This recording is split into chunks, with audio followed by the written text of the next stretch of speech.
Hey, tonight we drift along a black silk river where the moon writes silver hieroglyphs across the water, and papyrus stalks whisper like old librarians who know you by name. The oil in your little lamp trembles with each breath of night. The wick crackles, and it's the only star you control.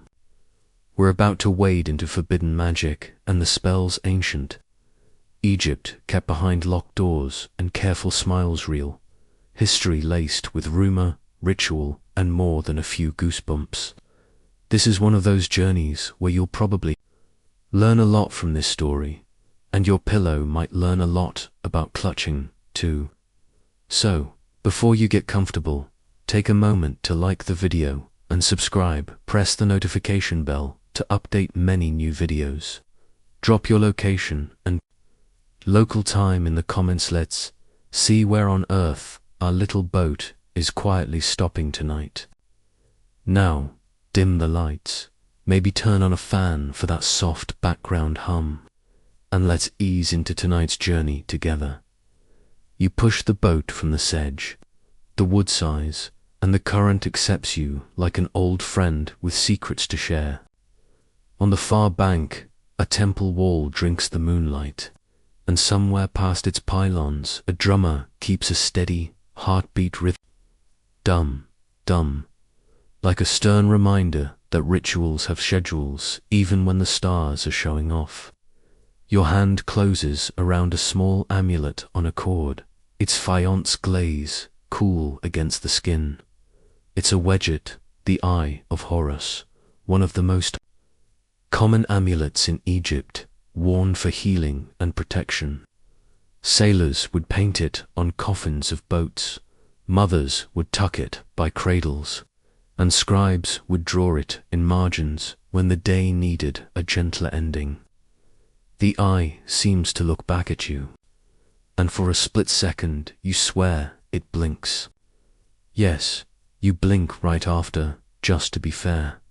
Hecka, that's the word in your mouth tonight. Not stage tricks, not a pick-a-card flourish for bored nobles. Hecka is both a god and the raw, binding energy that knits speech to outcome. Egyptians treated it like gravity with opinions. Priests fed it, kings claimed it, midwives whispered it to cradle newborns into the world. A mainstream fact to anchor you.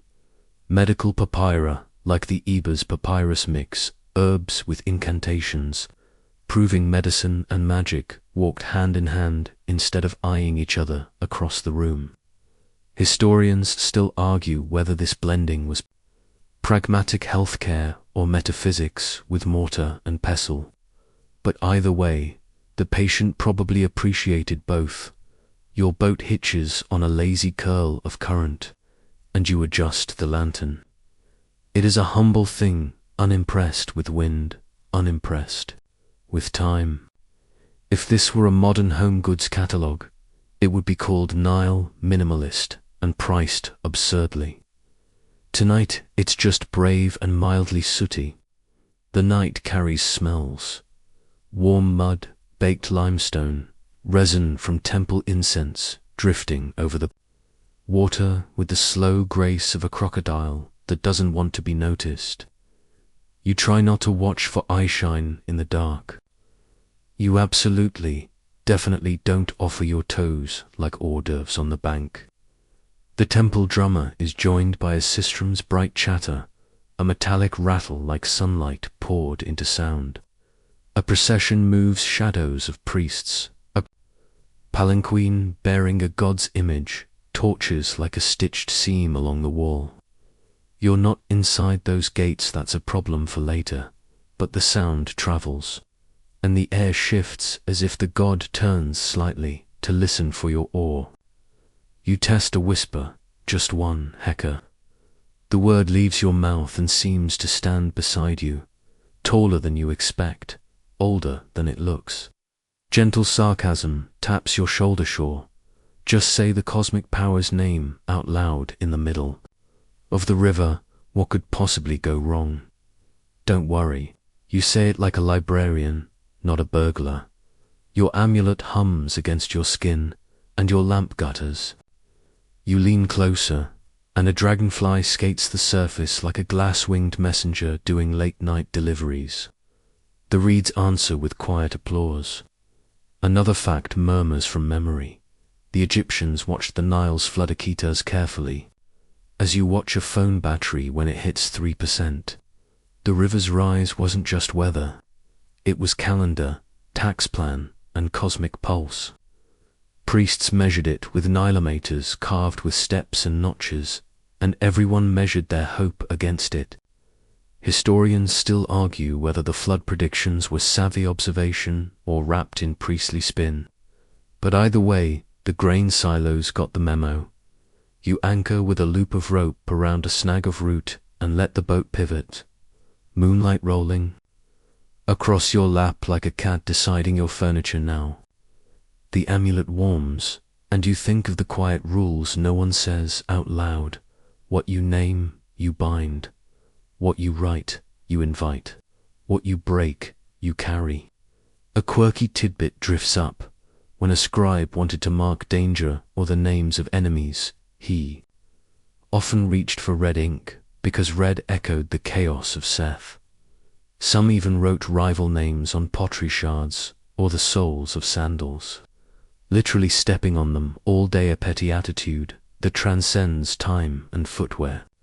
You glance at your own sandals, wiggle a toe, and decide not to write mosquito there, yet the drummer stops.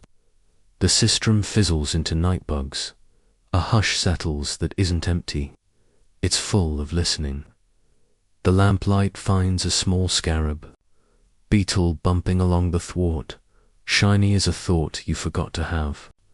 Scarabs meant rebirth, of corsgri pushing the sun across the sky like a cosmic dung ball, which is either sublime or hilariously on brand depending on how much sleep you've had. Third joke, for those keeping score, your lantern is not OSHA compliant, your toes are not snacks, and your spiritual life now includes a beetle with very strong opinions about rolling. You test a phrase, soft as a folded letter, words on breath, breath on water, water on sky. There's an old instruction: speak to the image, feed the name, quicken the thing. A wax figure with a written name in the right hands becomes more than sculpture. A written prayer in the right mouth becomes more than ink. Historians still argue whether everyday people used these techniques at home or whether such acts were policed by temple hierarchy. But woven amulets and scratched astraca pop up in mud brick ruins like weeds with secrets. You hold the eye of Horus up to your face and see your own iris nested in its outline. If this were a mirror selfie, you'd caption it protected, but make it ancient. The boat nudges the root again, and the sound is small and wooden, the kind of knock that suggests something is ready to begin. You feel watched in the gentle way, like when a teacher waits for you to find the answer yourself. Your mind flips through what you know and what you only pretend to know. You remember that the House of Life per Ankstors, medical recipes, spellbooks, lists of names that should be avoided or appeased. You're not inside, not yet. Tonight you just drift at the edge and eavesdrop on the breathing of the old stone. Your lamp casts a halo on the amulet, and in the ring of light a filament of smoke uncurls like handwriting that forgot what letter it was making. The river keeps, a slow metronome against the hull. You try a breath in time with it. Exhale. The reed bed answers with tiny glassy clinks, water on stem. You can feel the way Heka sits between will and world, a hinge you don't push so much as lean on with intention. Maybe, you think, the forbidden part isn't the words themselves, but the way a name pulls a thread you didn't notice was laced through everything. A final small fact to tuck under your pillow. Faience, the blue-green glaze of your amulet wasn't just pretty. Its color echoed life-giving Nile, water, and young plant shoots, a a chromatic spell in the form of jewelry. Historians still argue whether color itself functioned as an active agent or a symbol, but your fingers find the cool glaze and decide. Theory can nap while practice rows. You lift the oar and set the boat free again, letting the current do the arithmetic. The temple wall withdraws into the angle of night. Downstream, a soft glow hints at a key and, perhaps, an open door you will be asked not to enter, and then absolutely will. For now, you float, your lamp a planet, and your amulet its faithful moon, and you let the hush write itself into you, syllable by silver syllable, until the river and your breath keep time in a language that doesn't need translation. Your boat kisses the quay with a soft wooden sigh, and you climb onto stone still warm from the day. The air tastes of incense and baked dust. Somewhere a night heron coughs like an old scholar who pretends he wasn't asleep. A figure steps from the shadow of a pylon, linen crisp, wig, glossy eyes, that way and tally. He clocks the wedget at your throat, the lamp in your hand, and the way you try to look like you belong to the darkness. Quiet feet, he whispers, and your sandals immediately try to squeak out of spite. You press your toes flatter and follow. He moves along the temple wall where reliefs of kings swing maces at chaos with the serene focus of people who never break a sweat. The drummer's heartbeat has stopped. Even the mosquitoes keep their pitch. Lo, your guide he never gives a name produces a key carved from wood, long as your forearm. It looks like a comb married a ladder. You raise an eyebrow, and he raises one back, as if to say, yes, it's big. Yes, it works. Yes, don't narrate it out loud. He slides the thing into a wooden lock, lifts pins you can't see, and the door eases open with a papyrus-soft breath. A mainstream fact to steady your feet. The Egyptians invented a form of pin-tumbler lock, wood on wood, big keys that moved wooden pins privacy by carpentry. Security with splinters inside. Coolness closes around you like a calm hand. Oil lamps bloom in niches, small yellow flowers. The smell of soot and myrrh and old rush mats presses close. Shelves, wooden, simple hold, roll upon roll of papyrus, tied with linen, slipped into clay jars, marked with red or black titles that feel like eyebrows of warning. This is the Pur-Ankh, the house of life, a temple's pulse of learning where scribes copy, healers study, and priests keep lists long enough to make the night blush. Historians still argue whether the house of life was a single institution or a term used flexibly for libraries, scriptoria, and temple schools braided together. They also debate how far beyond the priesthood its doors opened. Tonight, they open just enough for you and a man whose job is to worry. He lifts a reed pen, licks its soot, water, gum, Arabic, the ancient recipe for don't try this at home, and writes a tiny sign on a shard of pottery. Ostrakon, your mind supplies. Practice scrap.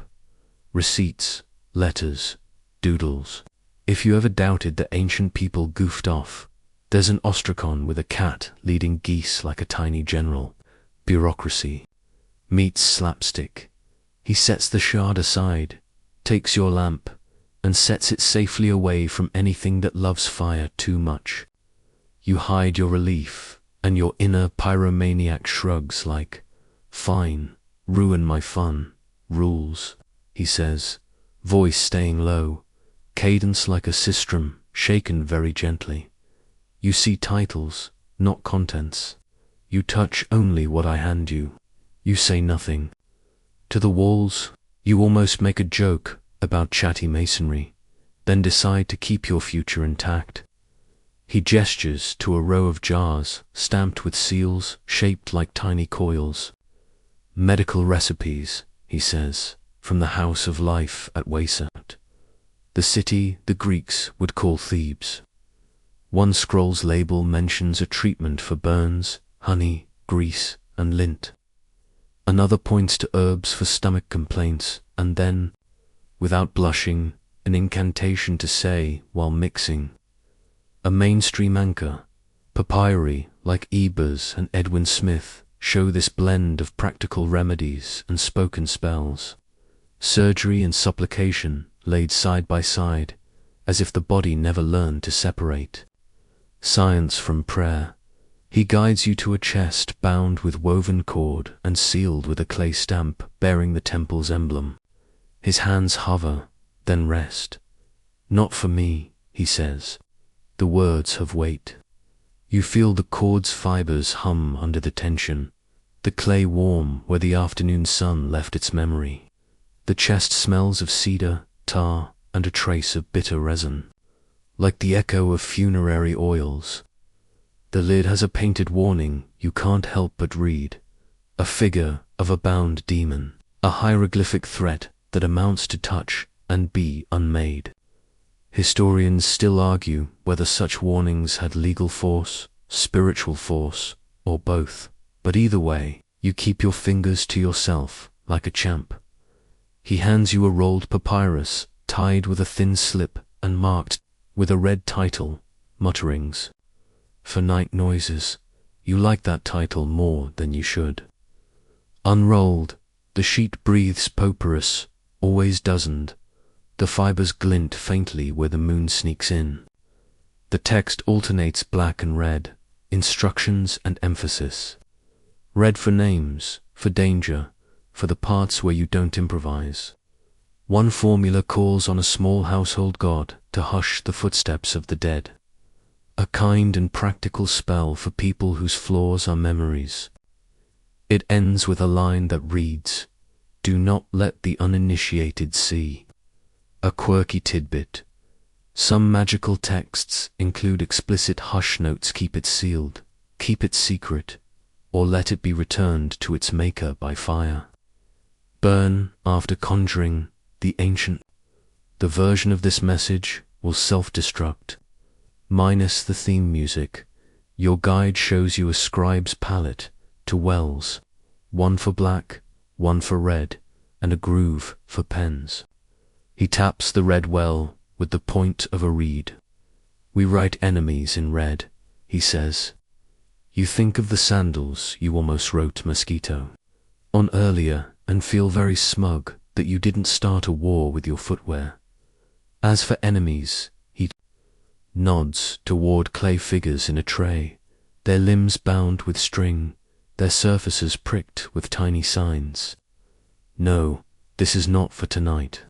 Yes, the idea of a name written and then ritually broken sits in the air like a held breath. He slides the tray away, and the room relaxes by one heartbeat. He leads you to a work table where a papyrus lies unfurled beneath a smooth stone. The heading is old spellbook glamour, to know the tongues of creatures and the ways of the stars. The ink is faint like the last echo of singing. He doesn't touch it. A copy of a copy, he murmurs. Made in a day when the moon was kind. You hover, resisting the urge to read aloud and trigger every bad mistake any character in a story has ever made. Gentle sarcasm pats your shoulder. You're very proud of your self-control for someone who once read the back of a serial. Box out loud and summoned. Nothing worse than a sugar rush. He sets down a small ivory wand edged with carved snakes and lion-headed.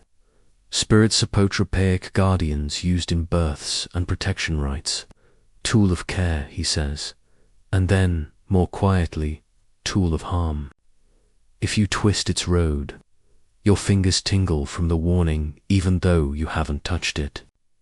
Historians still argue whether such wands were used strictly in domestic rituals or also in temple-sanctioned magic that edged into statecraft.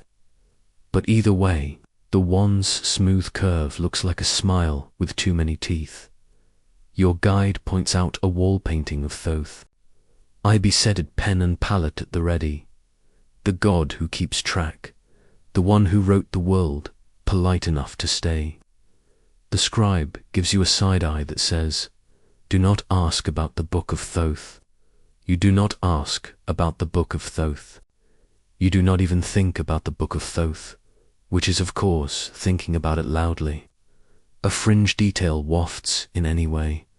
There are stories of a book that teaches the speech of beasts, the language of sky, and how to charm the river into telling you secrets, a text so potent that even reading its table of contents can make the gods squint.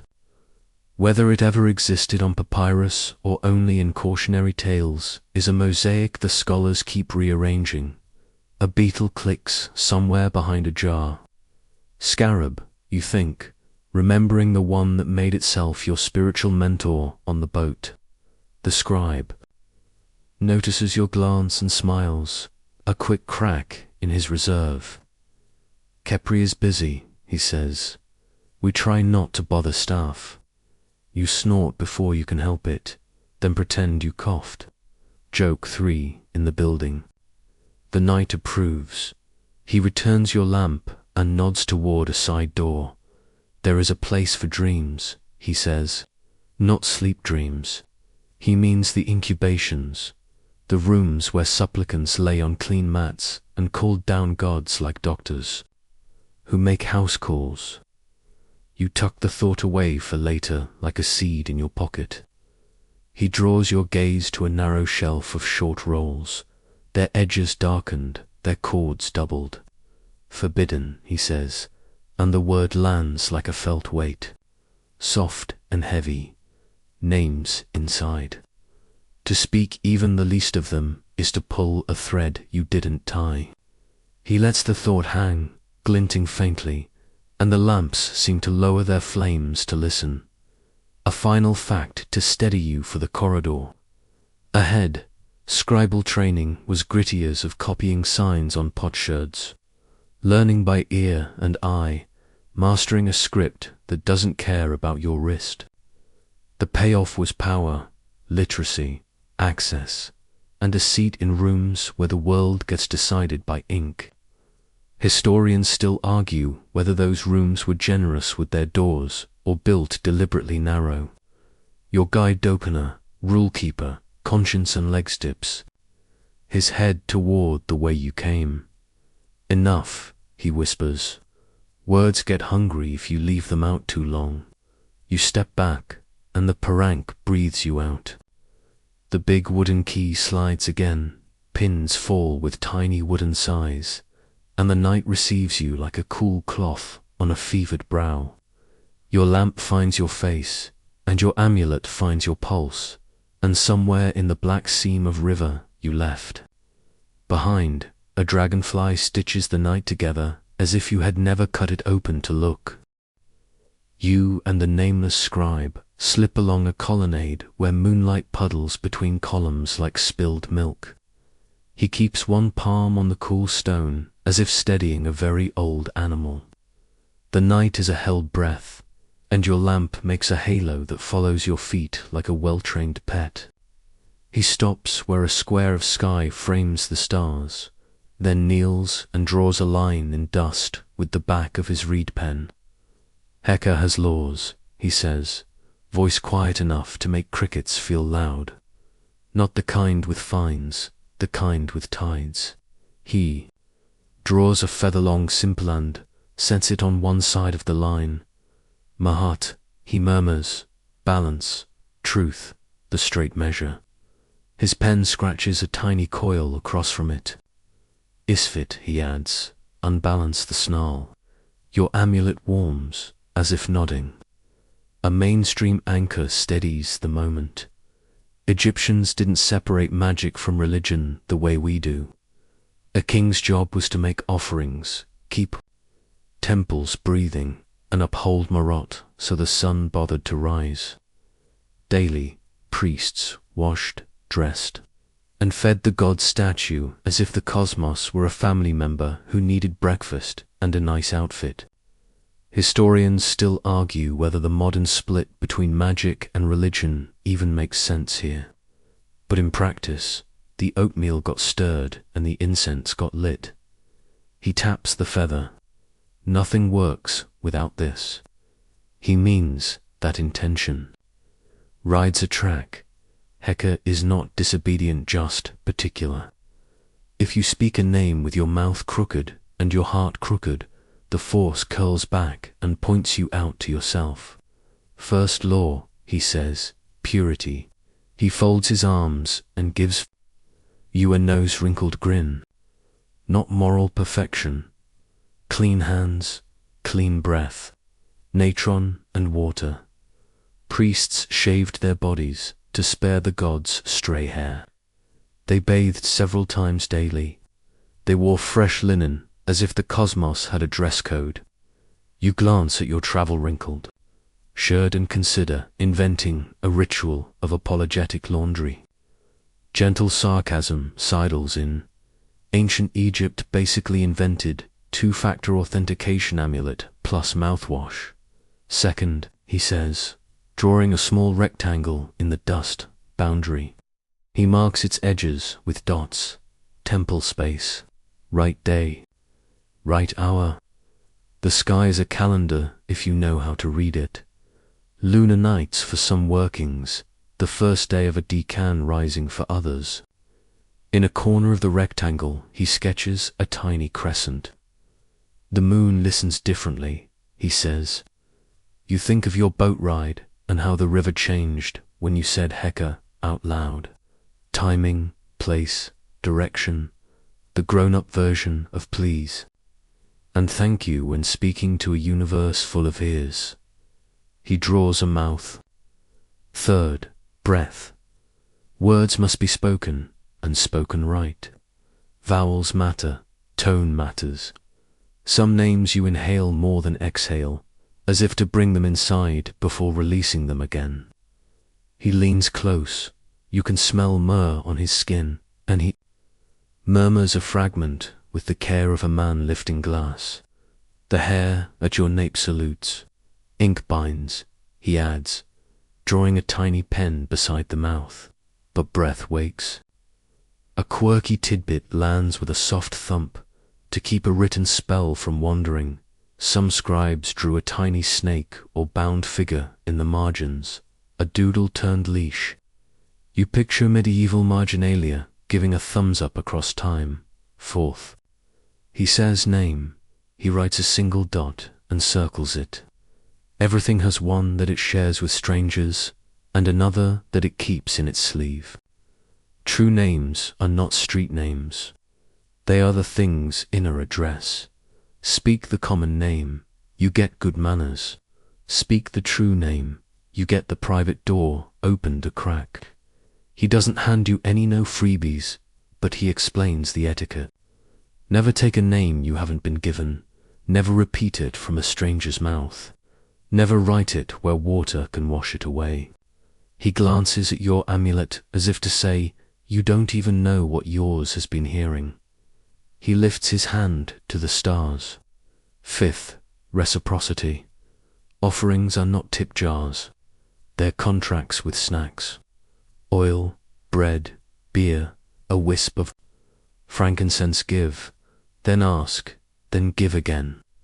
The smell of roasted barley drifts from some kitchen in the temple complex, as if the god's supper is still in the air. If you ask a crocodile for safe crossing, he says, you don't. Forget the fish. You, gamely, do not glance around for glowing eyes.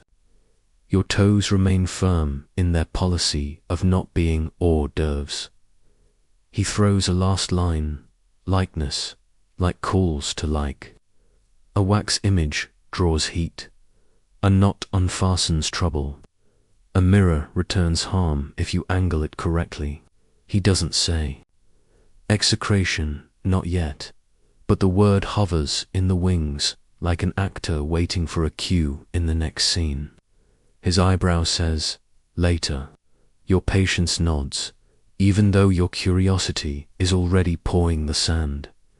You ask what happens if someone cuts corners, if you speak sharp in a dirty place, at the wrong hour, with a borrowed name.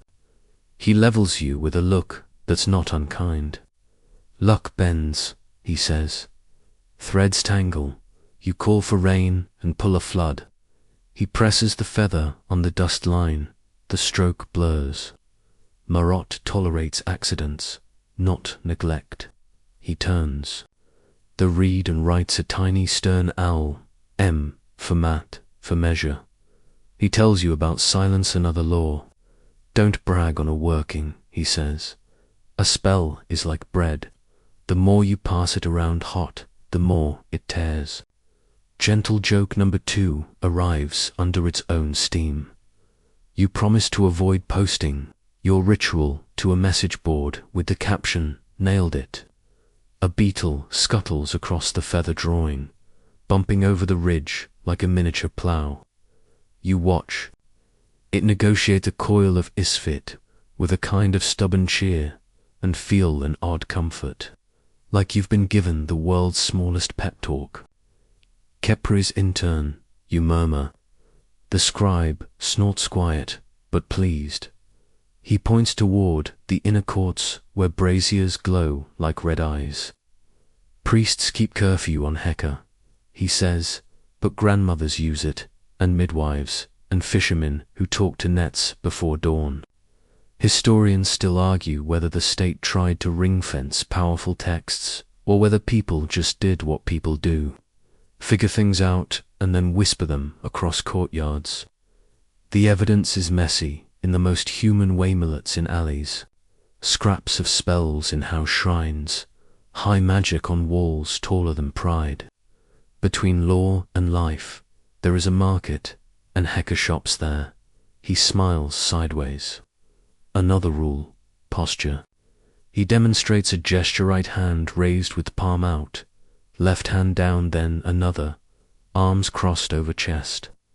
Not dance, not theater, alignment. The body makes a shape that the word can live in. He warns you about food, rules no fish.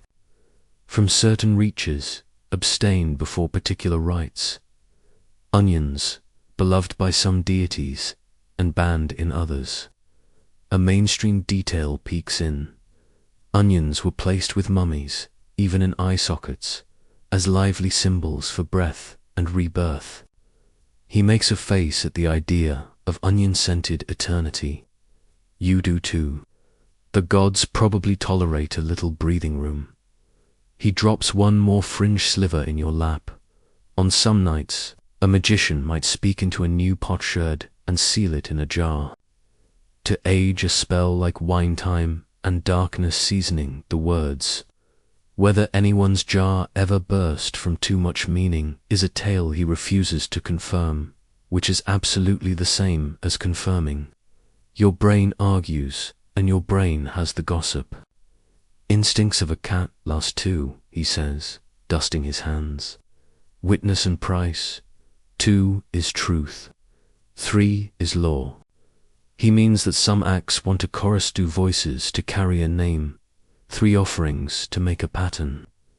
As for price, he doesn't mean coins. He means living with what you asked for. He draws a tiny house. If you summon a wind, tie your roof. If you ask for sight, accept what cannot be unseen. You feel the rule take a seat beside you, companionable and heavy. This is not a threat, just physics with a personality. The scribe stands, knees cracking like small castanets in the hush.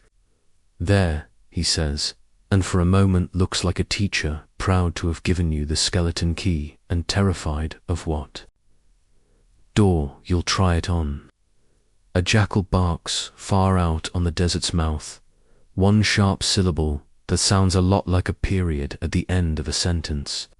Your lamp pops, and the flame steadies again with the stubborn competence of a very small sun that refuses to call in sick. You look at the dust drawings and then at the stars, the feather and the coil, the mouth and the pen, The little rectangle of sacred space with its dotted borders, all of it feels like a map you could fold and keep in your amulet. A way to walk without tripping your own feet. Historians still argue whether ordinary lives were full of this much careful choreography, or if we're reading too much ritual into chores.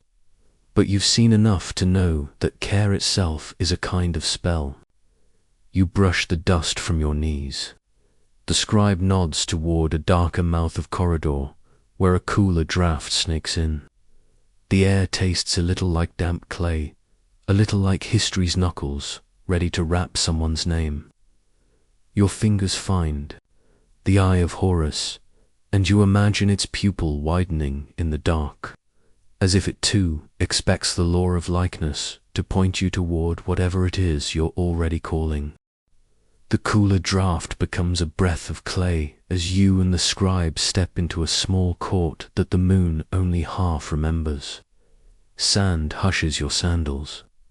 The walls are low, the sky is huge, and the air smells like damp earth and old smoke. Your guide kneels where the ground is capped with a tile stamped with a knot.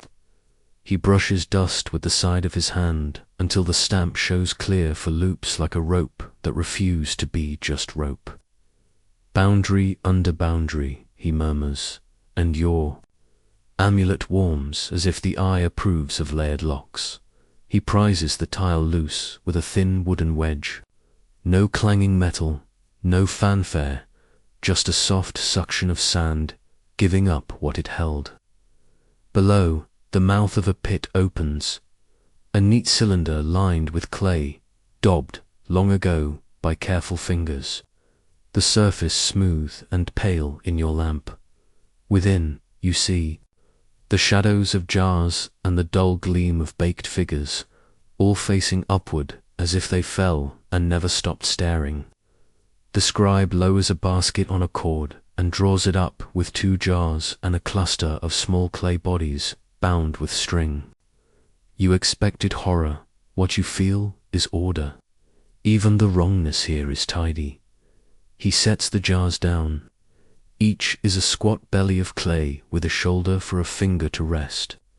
The necks are sealed with mud stamped by a ring, and on their bellies are inked names in red. The red of danger, of Seth, of don't pretend you didn't see the sign. On one figure, the hands are tied behind. On another, the arms are crossed and pinned with a smear that could be tar or old resin. Execration, he says, as if introducing a shy colleague. Breaking of what needs breaking. A mainstream fact keeps your pulse steady. Archaeologists have found pits like this at places such as Saqqara and at the fortress of Magissa in Nubia, full of pots and figurines inscribed with the names of enemies, foreign rulers, rebels, even restless. Spirits then smashed, spat upon, and buried to keep danger pressed underfoot. Some lists run to hundreds of names, as if someone decided the safest spell was a thorough one. Historians still argue whether those names mapped real politics, symbolic threats, or a little of both, and whether the ritual was statecraft, priestcraft, or community therapy with pottery. The scribe lifts a figurine with the caution of a man handling both evidence and echo. He lays it on the sand. We do not name a neighbor, he says, tone dry. We name patterns, plague, drought, oathbreaker. He draws a triangle of footprints around the figure, then glances at your feet. Your sandals assume an expression of tragic eagerness. You tuck them into stillness. No one wants their footwear trending for the wrong reason. He uncorks one jar. Inside is a dark powder that smells of burnt acacia and something bitter, the aftertaste of a scolding. He tips a pinch on the figure's chest. Seth's brazier, ash, he murmurs from the west court. He brings a cup of water and dips his finger. He paints a sigil across the clay face for short lines that meet in the middle, like A net you can't see until you're already inside it. Spit, he says, without looking at you. You blink. On the name, he adds, not on me. You oblige, a small, civilized act of defiance that feels oddly formal. A quirky tidbit slips in. Some texts really do instruct you to spit on the name 4 times and trample its spitting as an instrument of cosmic unfriending, which is more dignified on papyrus than it sounds out loud at midnight. He takes a reed. Pen dips it in red and writes across the figurine's belly. Enemy, not a person, a category. He sets the pen down, makes a gesture of binding with his hands, and begins the murmur. You can't follow the words, but the rhythm is sure, like the drummer you heard above the river dum. Dum, dum, without the drum, the murmur loops, back on itself, tightening, the way a rope finds its knot by knowing where its end will be.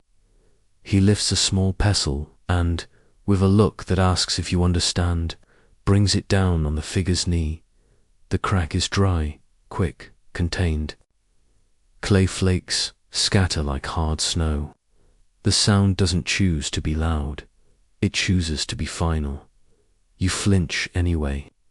He breaks an arm, then the other, then presses the pestle down on the chest until the figure yields with a sigh you may have imagined. He doesn't look triumphant. He looks like someone finishing an unpleasant chore to keep the house from rotting. He opens the second jar. Inside a paper-thin spiral of papyrus curls like a sleeping insect. He shakes it into his palm and shows you the tiny list inked in tiny hand names. You can't read with your eyes, but which your amulet seems to lean toward with an interest that makes you shift your shoulders. A garrison captain, he says, a river bandit, a fever spirit, a judge whose thumbs are too heavy. He rolls the slip back up and slides it into a leather pouch that smells of smoke. Not tonight, he says. Paper makes a crisp. That carries. Joke 1 lands lightly. You picture the temple bristling like a cat at a snapped twig. He gestures to the pit. Under thresholds, he says, under pylons, at the corners. He points to the 4 corners of the court, where the sand is slightly smoother, slightly lower, as if the ground remembers being lifted. We keep the things that break us under the places we stand. He doesn't have to add, and sometimes we forget what we buried until our feet ache. You crouch beside the broken figure. The red ink glows softly under your lamp. You remember the rule from earlier light calls to liken you understand the geometry. A small body stands in for a larger pattern. A small breaking whispers to the big one, your shape is known.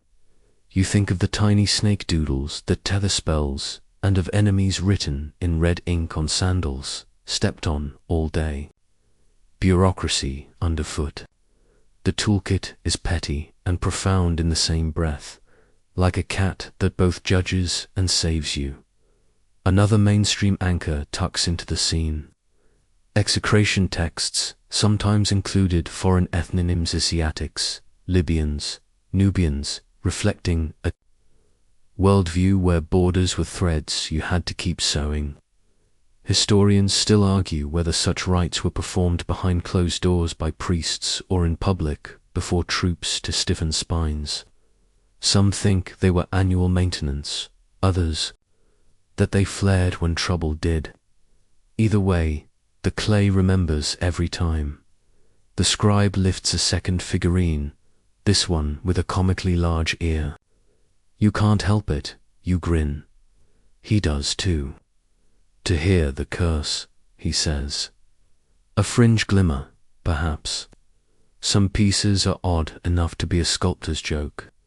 Some are deliberate, oversized to mark a function in the unseen. He sets it down and leans on the pestle as if it were a staff. We teach the sand to do the shouting so the walls can keep their peace. The idea finds a home in you. Sand is gossip, stone is law. Curses echo louder in sand. The grains pass the story until the shape of the telling wears the threat down. Your lamp flickers. The beetle from the colonnade would have enjoyed this terrain. You picture it ploughing steady lines across the broken clay, making neat furrows in the unmade. Joke 2 wanders in. You mentally promote the beetle from intern to assistant manager.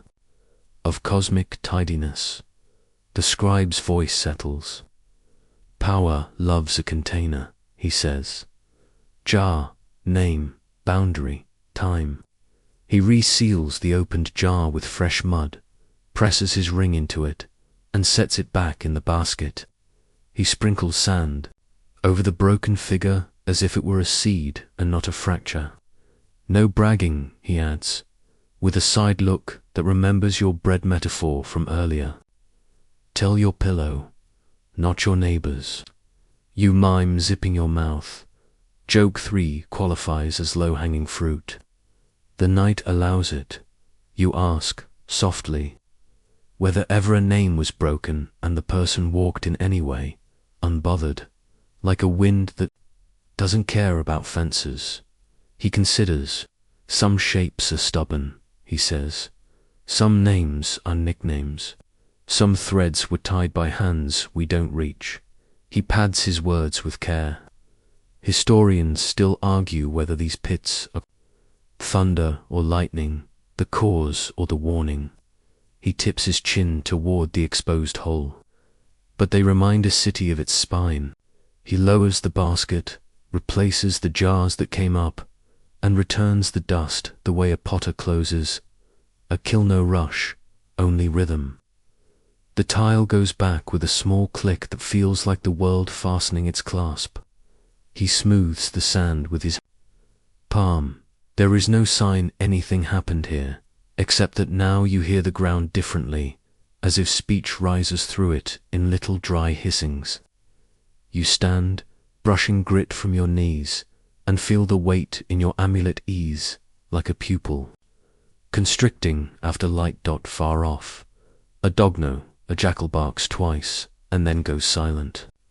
The stars step a fraction west. You feel how breaking a clay knee inside a circle under a moon inside a law makes a sound only certain parts of you can hear. It is not rage, it is rehearsal. It asks the world to remember what to do when danger knocks. You and the scribe walk away, feet quiet, leaving the sand to keep telling the story to itself until the story forgets how to stand up. You and the scribe step out where the temple wall slackens and lets the river talk.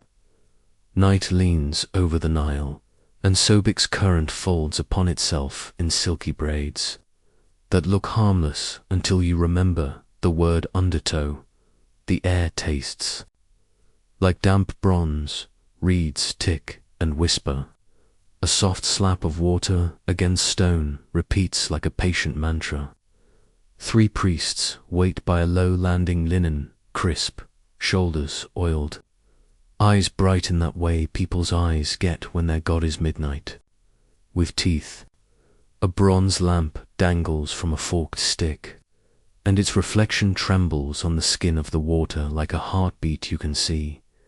The oldest priest, wrists ringed with green stone beads carved as crocodiles mid-swim greets your scribe with a touch to the forearm and gives you a long, amused once-over, as if measuring how many bites make a visitor.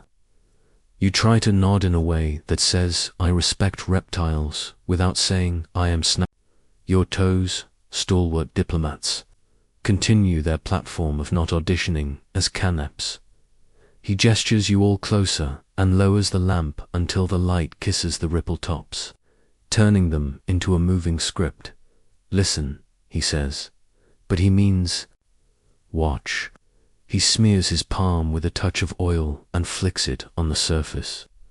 The sheen spreads a sudden calm circleland in that mirror The river's push draws a delicate lace of interference lines. He taps with a reed at angles you barely understand, and numbers fall from his mouth like a fisherman counting.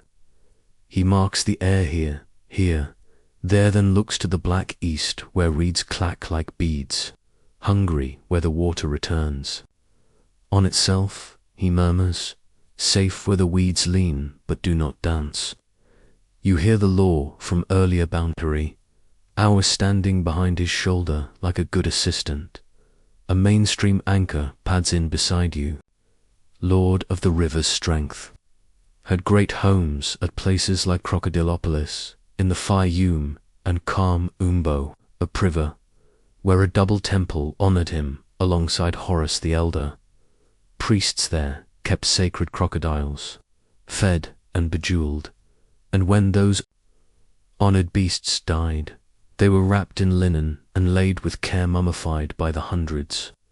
You will see, later, the shapes of those careful bundles, and feel how devotion turns even a jaw full of knives into a neighbor.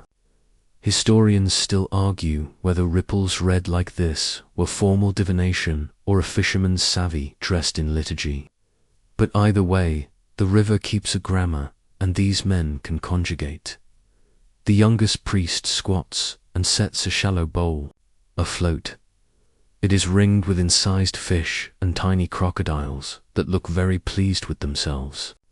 He sprinkles barley on the water and watches the grains choose their eddies, nods once at the pattern, and scoops the bowl back before the Nile decides it likes gifts more than returns them.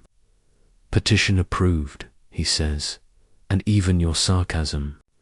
Decides to stand politely behind that sentence. The old priest smiles. Sobek likes manners, he murmurs, and fish. He flicks his reed toward a shelf cut into the bank. On it sits a small platter of bread, a sliver of roasted tilapia, and a cup that glints dark beer at rest. Reciprocity, your mind supplies, hearing the word from the dust lesson, as if the feather of Marot rustles near your ear. The priests murmur names Sebek of Shadet, Sobekra, when he wears the sun speaking with the careful breath that makes words into little boats that arrive with their cargo intact. Downstream, something surfaces with the smooth authority of a door opening. 2 eye ridges, a calm slide, a set of decisions. The priests do not flinch. They incline their heads as if greeting a high official who will not be signing autographs. He sometimes wears jewelry, the old one says, half to you. Our cousins in the Fayum ring him with gold. A quirky tidbit hops up and waves. Ancient writers tell of the sacred crocodile Patsuchus, kept at Crocodilopolis, decked with bracelets and fed cakes of honey and bread. You picture a reptile glitterati, and pray the fashion never catches. On at your local pool, the old priest makes a series of small gestures over the waterist. Elbow, shoulder, choreography that looks like teaching the night to breathe more evenly. You can find the seam where the current changes its mind, he says. Step there, and the river carries your word farther. He hands you the reed. It feels like a wand that retired early to be a pointer. You touch the water, your oil. Circle opens, and the lines reveal another, less visible river sliding under this one, like a rumor under a spoken sentence. You feel your spine line up with the banks as if your posture matters to flowing things. The scribe watches you with a face like a page absorbing ink. Thread and price, he says softly, a reminder that what you ask changes you by the asking. The old priest presses a small shell into your palm. Inside is a dark paste that smells of sweetness and stone. River remedy, he says. Honey and natron, a pinch of ground lotus seed. For a bite that doesn't close, or a leech that forgets its manners. He gestures to your forearm, where the reeds left a kiss. He cleans the place with water, speaks a phrase too soft to catch, and dabs the salve. It cools, pulls the skin together, and leaves the faintest fragrance like fresh linen. You tuck the shell into your pouch, peculiar, practical, the kind of magic that travels well. You can hear your pillow already agreeing to this level of first aid. The middle priest, broad and careful, lifts a folded net and shakes it. Droplets fall like tiny eulogies. Fish can tell you when the flood will flirt with your doorstep, he says. If they come to you glittering, the water will too. He points upstream to a stone pillar carved with steps and marks the temple's nilometer where the water line becomes a sentence about taxes and prayers. Another anchor, nilometers turned flood into numbers, and numbers into planning. Scribes recorded, granaries sighed, and farmers made the face all farmers make when weather and bureaucracy share a bed. Historians still argue whether omens like these ever contradicted the Nilometic's arithmetic, and which one people trusted on nights when everything was loud. Your scribe murmurs your earlier rules back to you in a tone like reading a child to sleep. Clean hands, right hour, boundary, breath. The old priest listens with a small smile and adds his own law. Respect for what eats what you drop. He means offerings, yes, but he also means the river's mouth. He pats the landing beam with affection. We call him uncle when he is in a good mood. He confides, then glances at the water where a V of wake writes itself and says nothing more. Joke number 1 treads lightly. You consider adopting "be polite to uncles with 80 teeth" as a life motto. On the bank, a boy no older than the moonlight holds a lidded basket. The old priest nods. The boy opens it like a door to a small, scented festival. Inside, dried lotus, a twist of acacia gum, and a square of linen. Traveler's kit, the old man says. Not legal tender, but well received.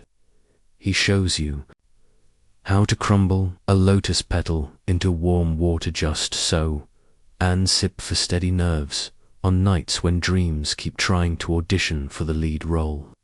You file it with your shell next to your lampwick, and your sense of proportion, a glide of shadow, passes under the lamp's trembling reflection. The surface dimples, then nothing but night-wearing water. Your fingers do not grip harder, your toes do not volunteer. You are very proud. The old priest approves with a fractional nod. Courage is quiet, he says. Noise belongs to the geese. Joke 2 trips out by itself. You promise to let the geese have their union.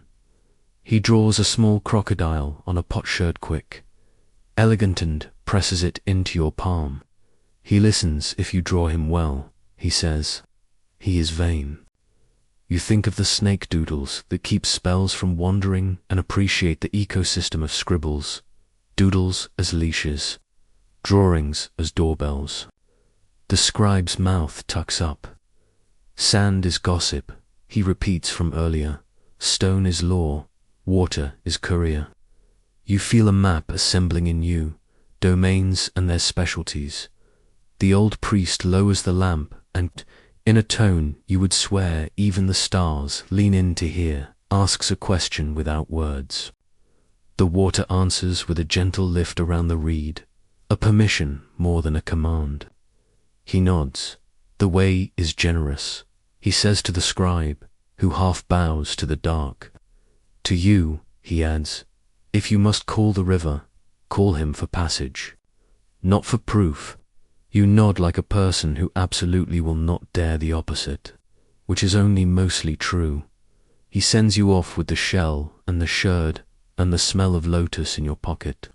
Behind you, the priest's murmurs blend with the reed's patience until you can't tell which is devotion and which is wind.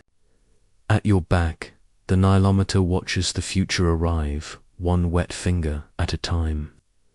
Up ahead, the temple lights wait like posts in a fence you intend to slip between anyway. You look once over your shoulder. The lamp on the forked stick becomes a second moon. Your own light joins it. Two small suns, keeping each other company as if safety could be borrowed. On the path, you ask your scribe whether the crocodile ever takes the offerings instead of the omens. He smiles thinly. Always, he says. Both historians still argue whether Sobek was adored because he was kind or because he was necessary. You suspect the question misunderstands rivers. Necessary is its own kind of kindness, when handled with respect. Joke 3 turns your mouth into a whisper. You decide to write respect on your sandals in invisible ink, just to be safe, and yes, in black, not red. Your footwear thanks you. You slip the shell deeper into your pouch and feel it beating cool against your hip like a small, patient heart. Useful, portable, a thread you can tie later when a door asks for manners. The river falls behind with the sound of brushed silk. You walk on, lantern steady, amulet warm, and the night carries your new words the way a current carries a boat that remembers how to keep its balance. The path narrows toward a quieter court, where a single palm combs the sky and a doorway keeps its mouth pursed against the night. The scribe touches the lintel with 2 fingers, and then his lips habit. Not show, and you follow into a room that smells faintly of oil, lotus, and clean linen. Lamps sit in niches like patient stars. A low bed crouches near the wall with lion feet ready to pounce on bad dreams. And on a reed mat rests a curved piece of ivory the color of old moonlight. Even before your eyes make the shapes, your skin knows this is a tool that has heard first cries and last prayers. He lays the wand in your palms. It's a slice of hippopotamus tusk, slightly arched, edges smoothed by 1,000 careful thumbs. The carvings march along its length like a parade of tiny, serious heroes.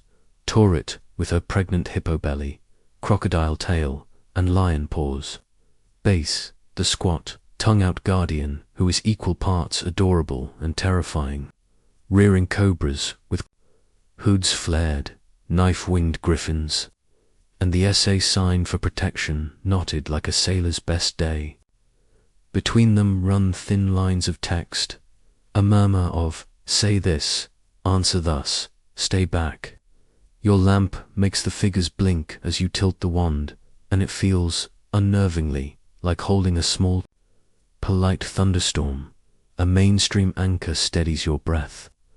Archaeologists have found dozens of these apotropaic wands or magic knives, mostly from the Middle Kingdom into the Second Intermediate Period, carved from hippopotamus, ivory, and used in birth and protection rituals.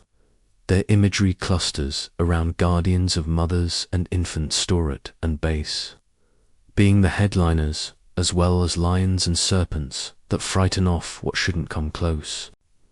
Some have incised lines of text naming owners or giving brief instructions, proof that these weren't vague vibes but prescribed tools. Historians still argue whether they were wielded mainly by midwives and priestesses or by household heads, who learned enough liturgy to keep the night honest. But the wear along the edges tells you they were held often, and not for decoration. The scribe shows you how to seat the curve in your hand. Thumb on base, fingers keeping Taurit company. Edge toward the world, he says, faces toward the one you keep. He draws a neat, invisible circle in the air around the low bed, then a second, slightly wider, a whisper of boundary inside boundary. You cut the space, not the flesh. He adds, and your shoulders let go of a tension you didn't realize you were saving for later. He sets a small bowl of water near the bed and floats a lotus petal. Clean hour, clean breath, he murmurs. and you feel the rules from the columned court return like good friends, who never knock loudly. He gestures toward the lion-footed bed. Noise helps, he says, and lifts a pair of slender clappers also.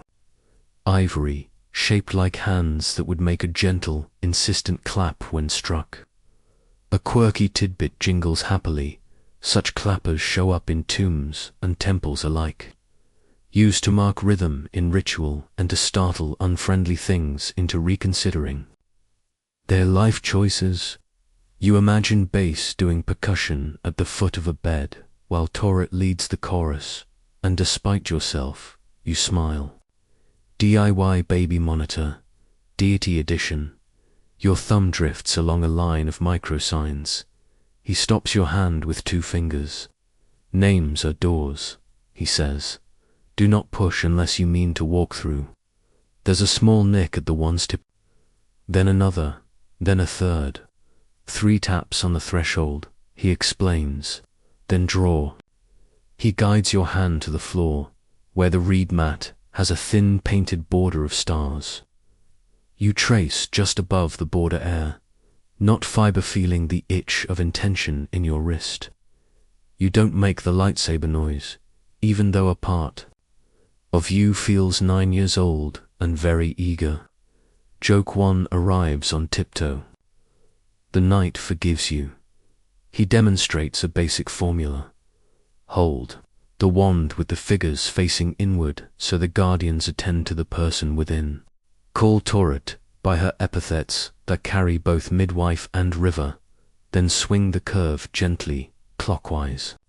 3 times, to tighten a boundary already marked with breath. He whispers the phrases like lullabies with edge. If the child is stubborn, he says, you breathe the bird of the soul softly so it remembers the door. The room listens. You do too. He flips the wand, now letting the figures face outward. To warn, he says, and the word lands, with the soft weight of a pebble placed on the edge of a cloth. To chase, he adds more quietly, and now the cloth pulls. You can sense the tilt. Protection braided one way, pressure braided the other. He doesn't make you perform this, and you don't ask. The air under your tongue tastes of natron and restraint. He shows you tiny drill holes near one end. Cord, he says. Hang it over the bed or at a door, and then, almost sheepish, or from the neck of a person who keeps falling asleep in the wrong places. Joke to yawns contentedly. You pledge to keep your napping ambitions respectable. He points to a hairline fracture through one of the griffins. Ritual break, he murmurs.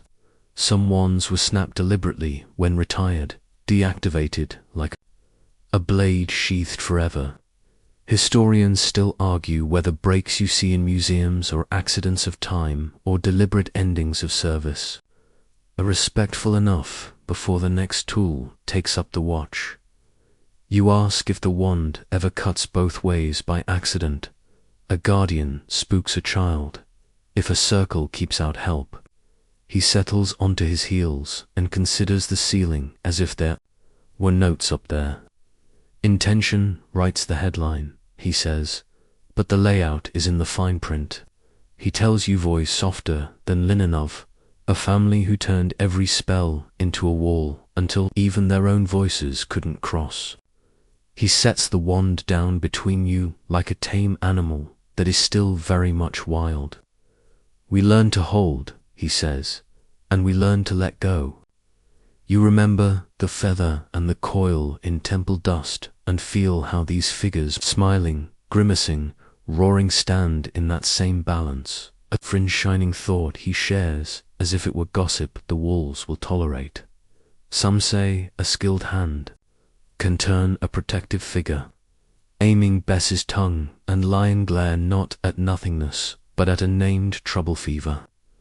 Oath-breaking, the neighbor who sells watered beer and push. The technique lives more in rumor than in papyrus. He shrugs without endorsing it. Inverse recipes always whisper at the edges of care. Reverse the names, count the other way, speak with breath held.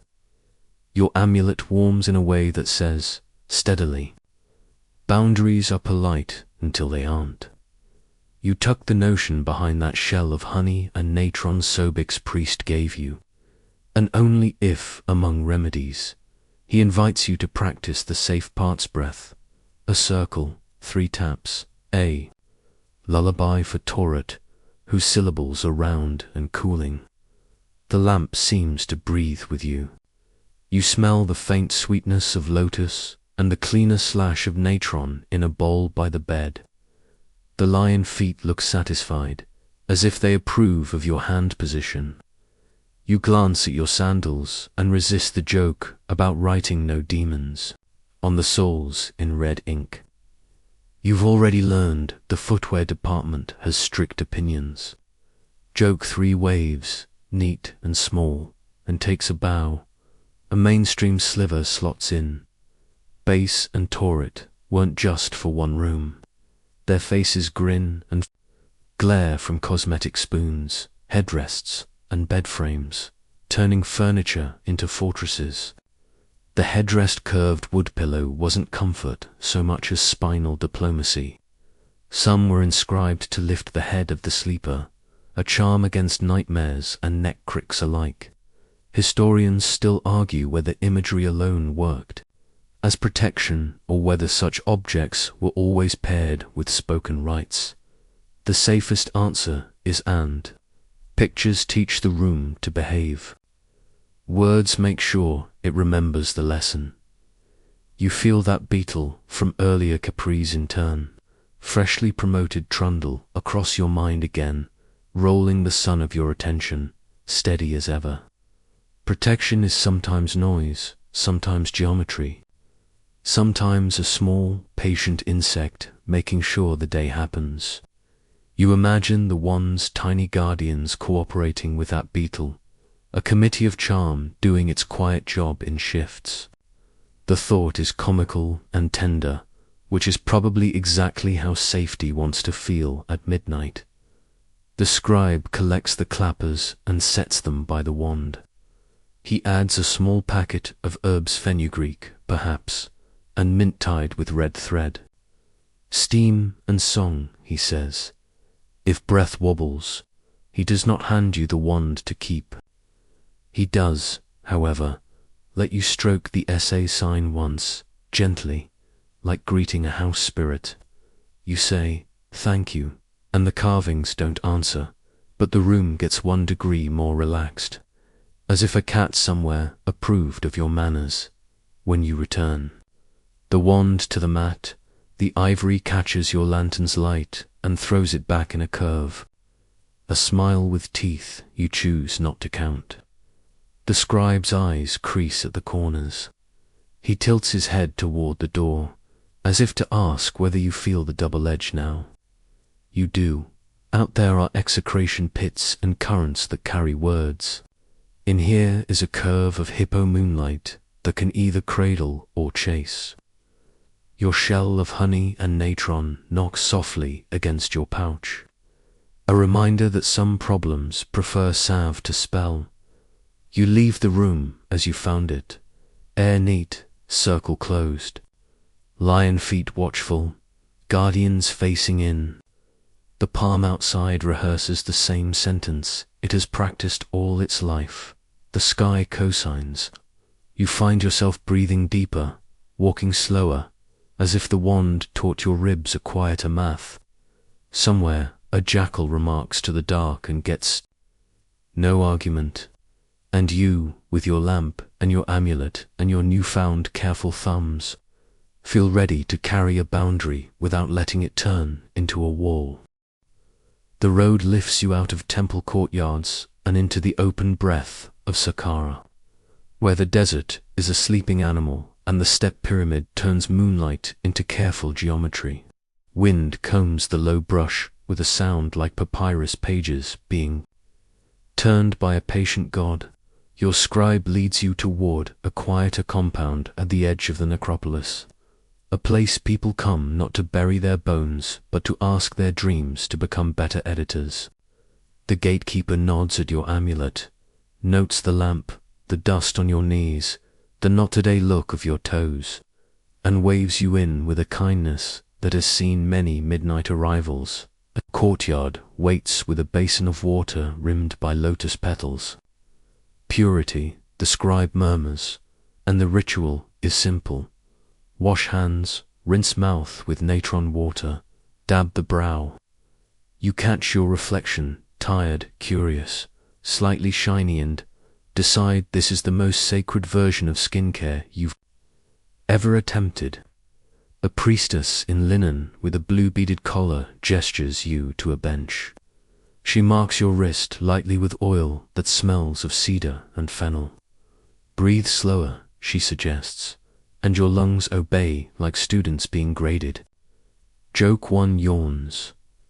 If only all wellness routines came with an IB-sedded insurance plan. They lead you through a low door into a dim room lined with sleeping mats. Pillows are headrests carved wood, not fluff, because apparently comfort is a negotiable virtue when you're courting gods. On a shelf, small bronze figures of a seated man in a scribe's pose, scalp bare, papyrus on his knees. Imhotep, builder, healer, later adored as a god of wisdom. A mainstream anchor hums. Pilgrims did come to Saqqara to petition Imhotep, especially in the late and Ptolemaic periods, sleeping in his precinct for healing and answers, and they left votive, steely carving their gratitude into stone.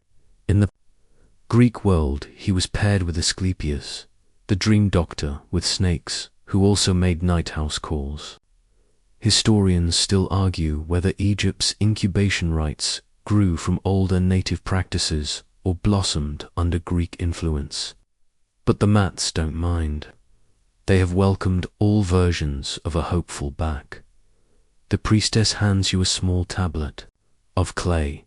Carved on it are a cluster of ears, left, right, listening in chorus. Place it by your head, she whispers. Ears steal a quirky yes, and real crowd these shrines, each ear pleading, hear me.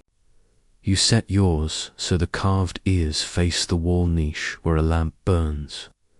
If the gods are vain, they are at least vain in the helpful direction. Before lying down, you arrange your portable kindnesses, the shell of honey and natron, Sobek's priest, pressed into your palm, tucked now under the headrest, as if wisdom likes company. The crocodile sherd with its quick sketch slid beneath the mat. The subtle smell of lotus from your pocket. The scribe approves with a small nod at your tidy otter on a budget. Boundaries, he says softly, and with the wand still in your memory instead of your hand, you draw an invisible circle, 3 gentle taps to the threshold of your own breath. Someone sings in the next room, a low, slow chant that rolls like a pot on a simmer. Names find the Imhotep, son of Ptah, great of magic. Thoth, lord of scribes, moon-bright mathematician of what is and what should be. The priestess sets a small bowl of beer and a piece of bread at your side, murmurs a barter you've learned.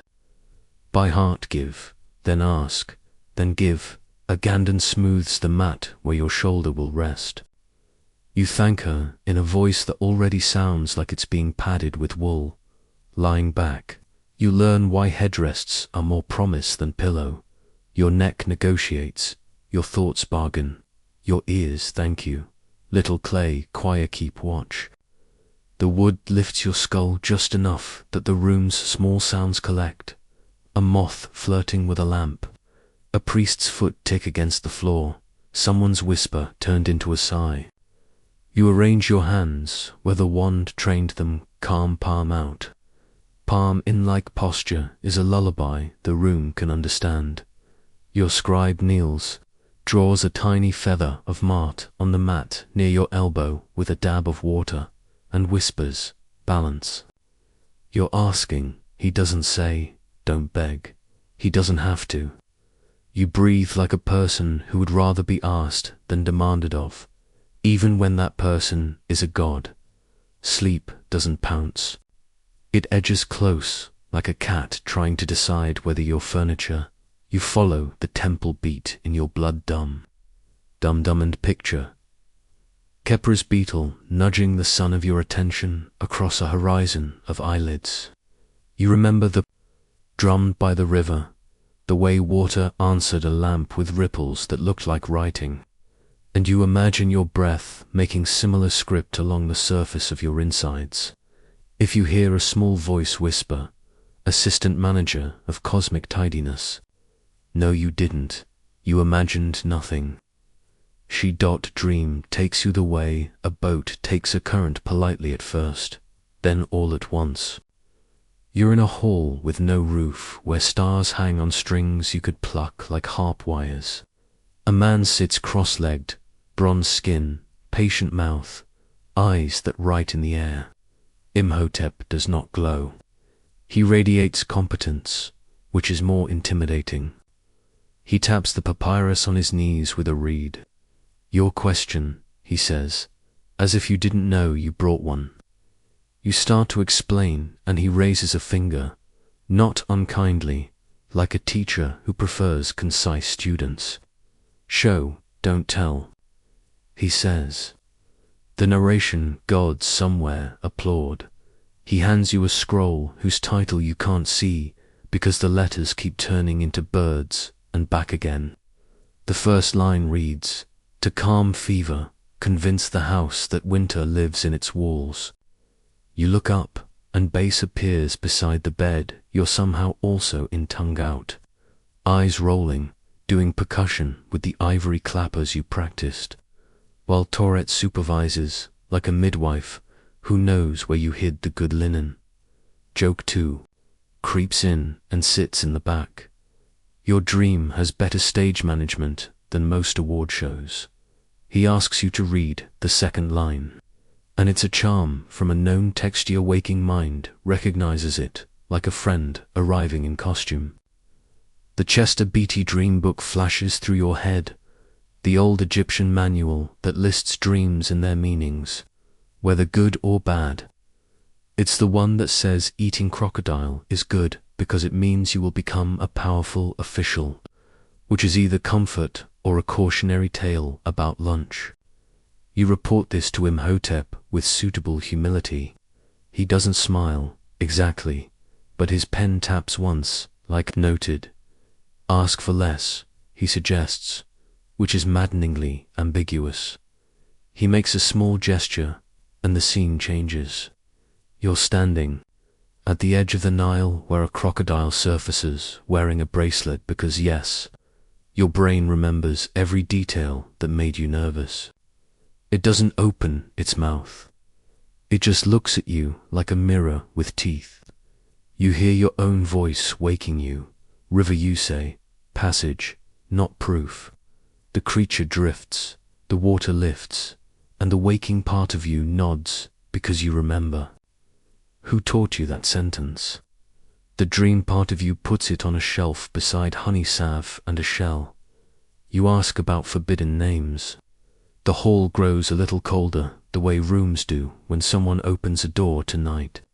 Names are doors, says, and the words ring against the headrest like a tiny gong. Use the ones you were given. He writes one name on the papyrus, a private one that your amulet warms to, like a lizard finding a patch of Sunand. Then he folds the sheet so the name faces inward. Do not write this where water walks, he reminds you, and the desert. Around Saqqara leans in as if it's listening to historians still argue whether incubation visions were interpreted by priests at dawn or left to the dreamer's discretion. But in this room, the only adjudicator is a scribe god with tidy handwriting, and an intolerance for sloppy metaphors. You wake in the slow way, thoughts climbing back into your skull like polite guests. The priestess is there with water and a gaze that knows when to talk. You speak your dream in the order it occurred, sparing no tiny crocodile bracelet. She nods and makes a note in a hand that looks like walking reeds. less, she repeats. She presses into your palm a slip of linen inked with a short phrase. The lullaby you half remembered cooled the house. Steady the breath. She ties it to your wrist with red thread. Don't brag, she adds, which by now is practically your personal brand. Joke 3 smiles without making a sound. On your way out, you pass a small room with shelves of offerings, tiny bronze clay ears by the dozen, little jars with notes tied around their necks like shy petitions. A stela shows carved fetha. I came here signature of pilgrims who want the god to know where to deliver. You add a bead to a bowl, a small giving for a small ask, and promise bread and beer later if this all works the gentler way. Outside, the step pyramid keeps its strange stairway frozen, a reminder that ascent can also be architecture. The sky is the color of linen rinsed twice. You carry your headdress take like a badge, and your linen phrase like a cooling stone. You don't announce your dream to your sandals. You don't ink anything red. You practice asking for less by taking a smaller step and noticing it, just 2. See if the world answers with a quieter door. The beetle in your mind pushes, unhurried. And somewhere in the necropolis a jackal says one word to the sunrise, and that is enough. You follow the scribe down a slope where wind has combed the sand into ribs, and the necropolis breathes with the patience of stone. The mouth of a low passage waits like a closed eye. He squats, brushes the threshold with his reed pen hand, and reveals a line of painted hieroglyphs that were hiding under dust the way shy truths do. The colors sour lemon, stone blue, iron red still hold after centuries, proof that mineral pigments have better skincare routines than most of us. A jackal on a standard faces the door, and beside it a warning that does not bother with ambiguity. I will seize the one who enters unjustly. Your amulet warms, not as threat, more as yes, yes. Read the sign. He slides back a wooden bolt that moves with the throat-clearing sound of old carpentry, then levers a limestone stopper out of its snug bed. The air that comes out smells like linen, resin, and naps that never ended. You duck, lamp low, and step into a corridor painted with people who are determined to keep doing their chores, forever plucking geese, pouring beer, fishing in a green river that has learned to be horizontal on a wall. False doors ahead, the scribe murmurs. You know the kind, a slab carved to look like a portal for the spirit to come and go. Stone is law. A false door is law with a smile. A mainstream anchor steadies you.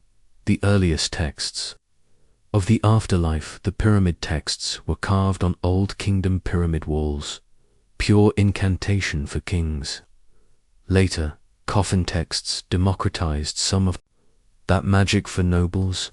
Later still, the Book of the Dead, Book of Going Forth by Day, unrolled the map for many who could afford ink.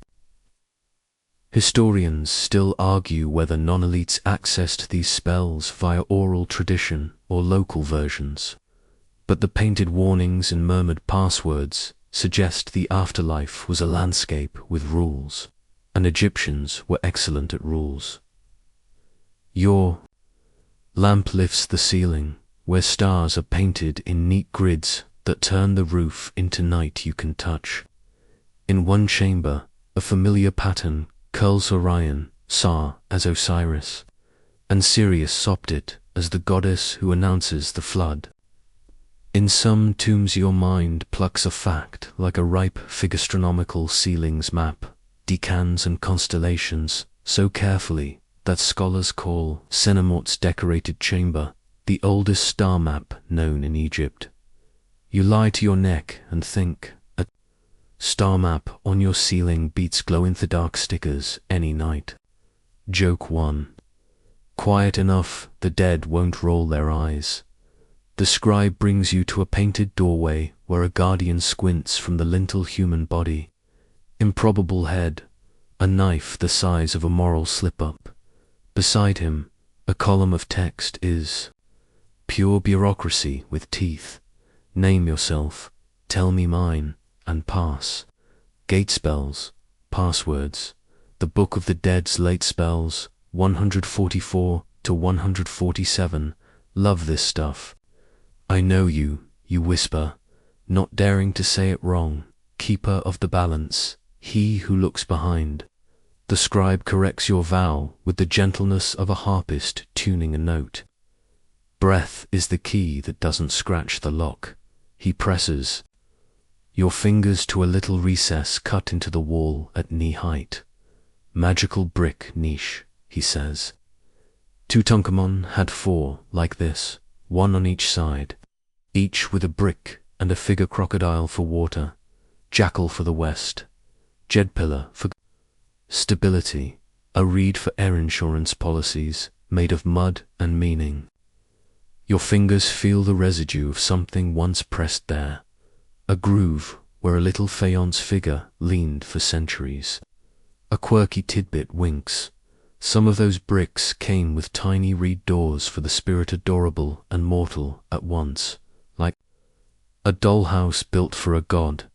A bat ticks somewhere overhead like a leather coin. You step into the next chamber, where the ceiling lowers and the paintings sharpen. Here are threats, plain and painted, that promise crocodiles will eat thieves, that jackals will carry off ankles, that a serpent with a personality problem will rearrange your afternoon. Popular culture loves to call these curses, but the scribe flaps a hand more public service announcement than booby trap. We write what we want the world to do, he says. We remind the world.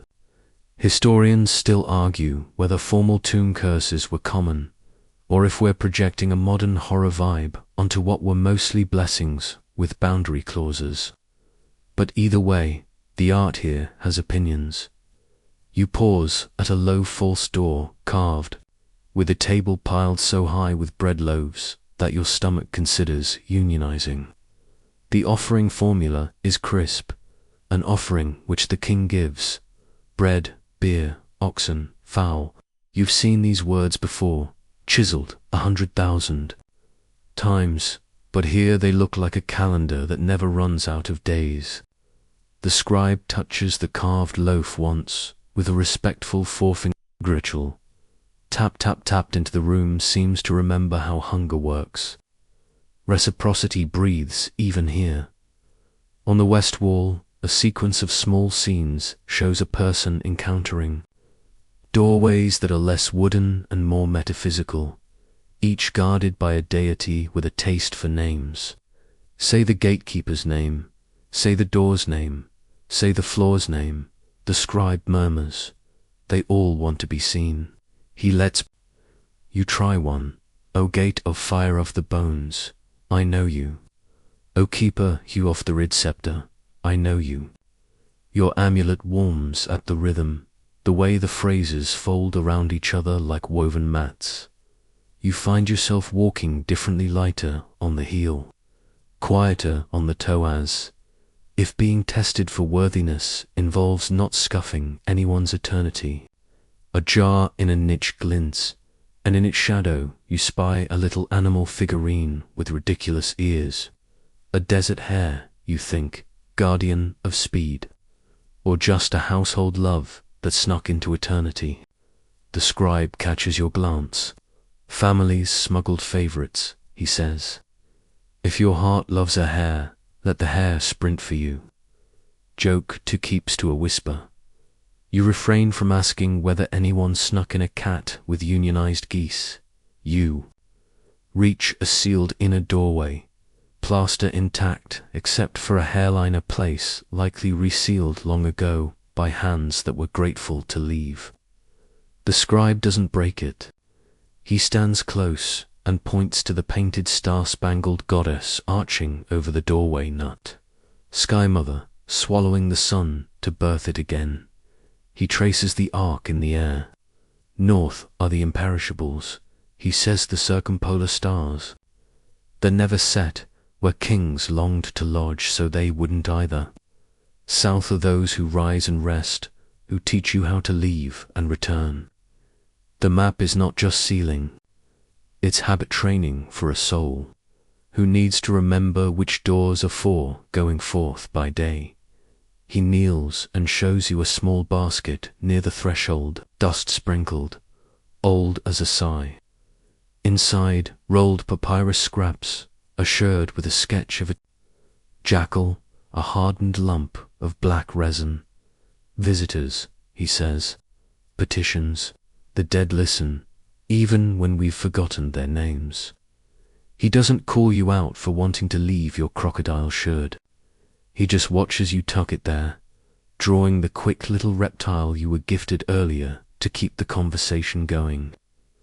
Sand is gossip, stone is law. Water is courier. You've learned the route, and now you add a postcard. He asks you to try a gate phrase of your own, stitched from what you've learned, courteous and clean. You are not bold, you do not demand. You address the door, the lintel, the threshold, and the floor, the whole geometry end. You offer 3 taps in the air where wood would be. The plaster does not open, no secret staircase yawns like a melodrama. But the room's temperature shifts half a degree toward welcome, and your lamp flame rises as if its back has straightened. Worthiness isn't drama, it's posture. A mainstream sliver slides in quietly. Many tombs include opening of the mouth scenes and tools. The iron adze or wooden substitutes used by priests to restore a statue or mummy's sense of sight, speech, breath, so it can receive offerings. You see an adze painted here, held to the lips of a statue, and feel the tug of breath again. Names and breath, locks and keys. Historians still argue whether everyday mourners performed abbreviated versions at home, or if this remained the priest's province. But grief makes ritual contagious. It travels, because need does. Your sandals have behaved admirably, no squeaks, no red ink tantrums, and you reward them by not making them step on any painted names. Joke 3 bows to the footwear department and then goes to sleep. The beetle, in your mind assistant manager, unfazed, pushes the day onward. A tiny Kepri coaching your courage in low tones. The scribe notes your gaze drift and smiles like a man who's seen many people find their own insect choir. Before leaving, he shows you a graffito in charcoal, high on a wall where only a tall worker could have reached. A crew name scrawled fast. Something like the valiant drunkards of the West. Not all marks are sacred. Some are human and funny and irreplaceable. The dead did their best to control their gates. The living snuck a joke under the lintel anyway. The room feels bigger because both fit. He reseats the limestone stopper, slides the wooden bolt, smooths the dust with his palm until your footprints look like wind. Outside, the desert has moved half an inch closer to dawn. The step pyramid keeps practicing being a staircase. You carry with you a handful of passwords you won't say unless asked. The shape of Nut's arc traced into your shoulder blades, and the sense that worthy is not a title you print on a shabti, but a way you breathe when a door listens. You do not brag. You tell your pillow, which by now is an excellent confidant, and the sand carries the rest. The necropolis exhales you toward the living quarter, where lamps bloom in courtyards and the air remembers cinnamon, myrrh, and hot bread. The scribe shortens his steps, gliding along a mud-brick wall that holds its shadow close. Ahead, the palace's outer precinct rises in tiers of quiet storehouses, scribal rooms, a garden that pretends not to hear anything it shouldn't. Somewhere, a sistrum rattles like polite thunder. Somewhere else, sandals try not to slap. Yours. Practice discretion with the intensity of novice monks. Joke 1. You mentally award them tiny medals for valor in stealth. He stops by a lattice window, the reeds woven tight, and tilts your lamp so the light becomes a black square instead of a yellow tell. Inside, low voices, the slip of linen, the soft kiss of wax warming in someone's hands. Beeswax has a smell like summer saved in a jar. Tonight it smells like loyalty, choosing a side. A woman's voice threads through the murmur, cultivated and sure, the kind used to telling servants to move the stool and stars to try again tomorrow. Another voice answers a man with the crisp consonants of an official who learned to read before he learned to blink. A mainstream fact to anchor you: there was a real palace plot in the reign of Ramesses III, recorded in the judicial papyrus of Turin and echoed by the papyrus Rollin and papyrus Lee. Those documents list dozens of defendants' palace women, courtiers, guards accused of conspiring to replace the king. And they specifically mention spells and wax figures used to disable or confuse gatekeepers. The scribes who wrote the verdicts spared no ink. The punishments read like a city trying to glue its spine back together. You watch fingers pull a lump of wax into a narrow man shape, pinch elbows, press a thumb where a knee should bend. Red ink glints against the lamp as a name is written along its belly knot. A person, you hope, but a function. Gatewatcher, doorsayer, keeper of listen. The woman hums under her breath, a tune with no words you can catch, and the air tightens around it the way a string tightens when tuned correctly. The man lays a thin cord beside the wax and knots it, once, twice, thrice. The hour when the guards change, he breathes, when noise is a blanket. Historians still argue whether the festival named in some accounts was the beautiful Feast of the Valley or some other distraction.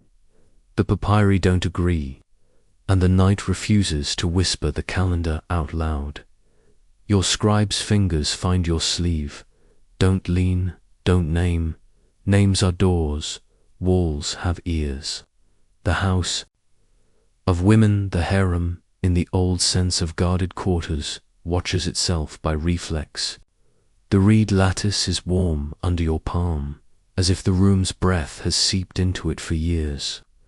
You understand why wax is the material of choice, compliant, meltable, a body that changes state on command, like calls to like you, saw clay broken. For enemies, here, a soft twin will be bent for sleep.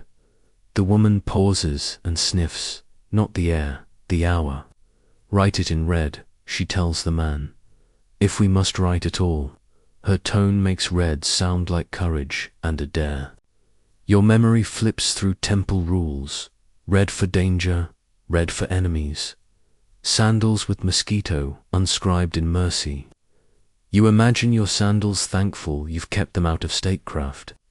Joke 2 steps lightly, then goes completely still. Whisper names a prince, not the crown prince, the other one, the son from the circle of this woman, not the chief queen. Her name lands like a silk weight on the edge of cloth and is gone into the hum. You know enough to say nothing even in your head. Instead, you hold on to what can be held. A mainstream detail knocks softly. The papyri call one woman Titai and the prince Pentuer. The plot's aim was to seat him. Centuries later, a CT scan of Ramesses III's mummy revealed a deep cut across the throat hidden by amulets and bandages, evidence that the king likely died in the attack. Historians still argue whether he died that night or lived long enough for trials, and whether the screaming mummy, unknown man is truly Pentuer, forced to take his own life. The documents supply verdicts and sentences. The bodies keep the last surprises. Inside. A third conspirator arrives with something bundled in linen the size of a small loaf. When she unwraps it, your stomach does a small, superstitious dip. More. Wax figures, this time with tiny strips of linen tied over the eyes. To bind the seeing, she says, somewhere between liturgy and bravado. A fringe tidbit whispers around the doorway of your mind. Some later magical instructions call for hair or nail clippings of a target to be mixed into wax dolls. Sympathetic threads that turn a figure into a handle.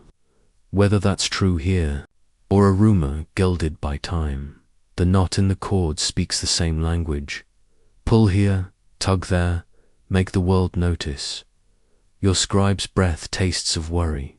He points subtly to a smear on the doorframe, faint gloss where fingers pressed. Wax while passing. He scrapes the tiniest flake with his fingernail and rolls it between thumb and forefinger.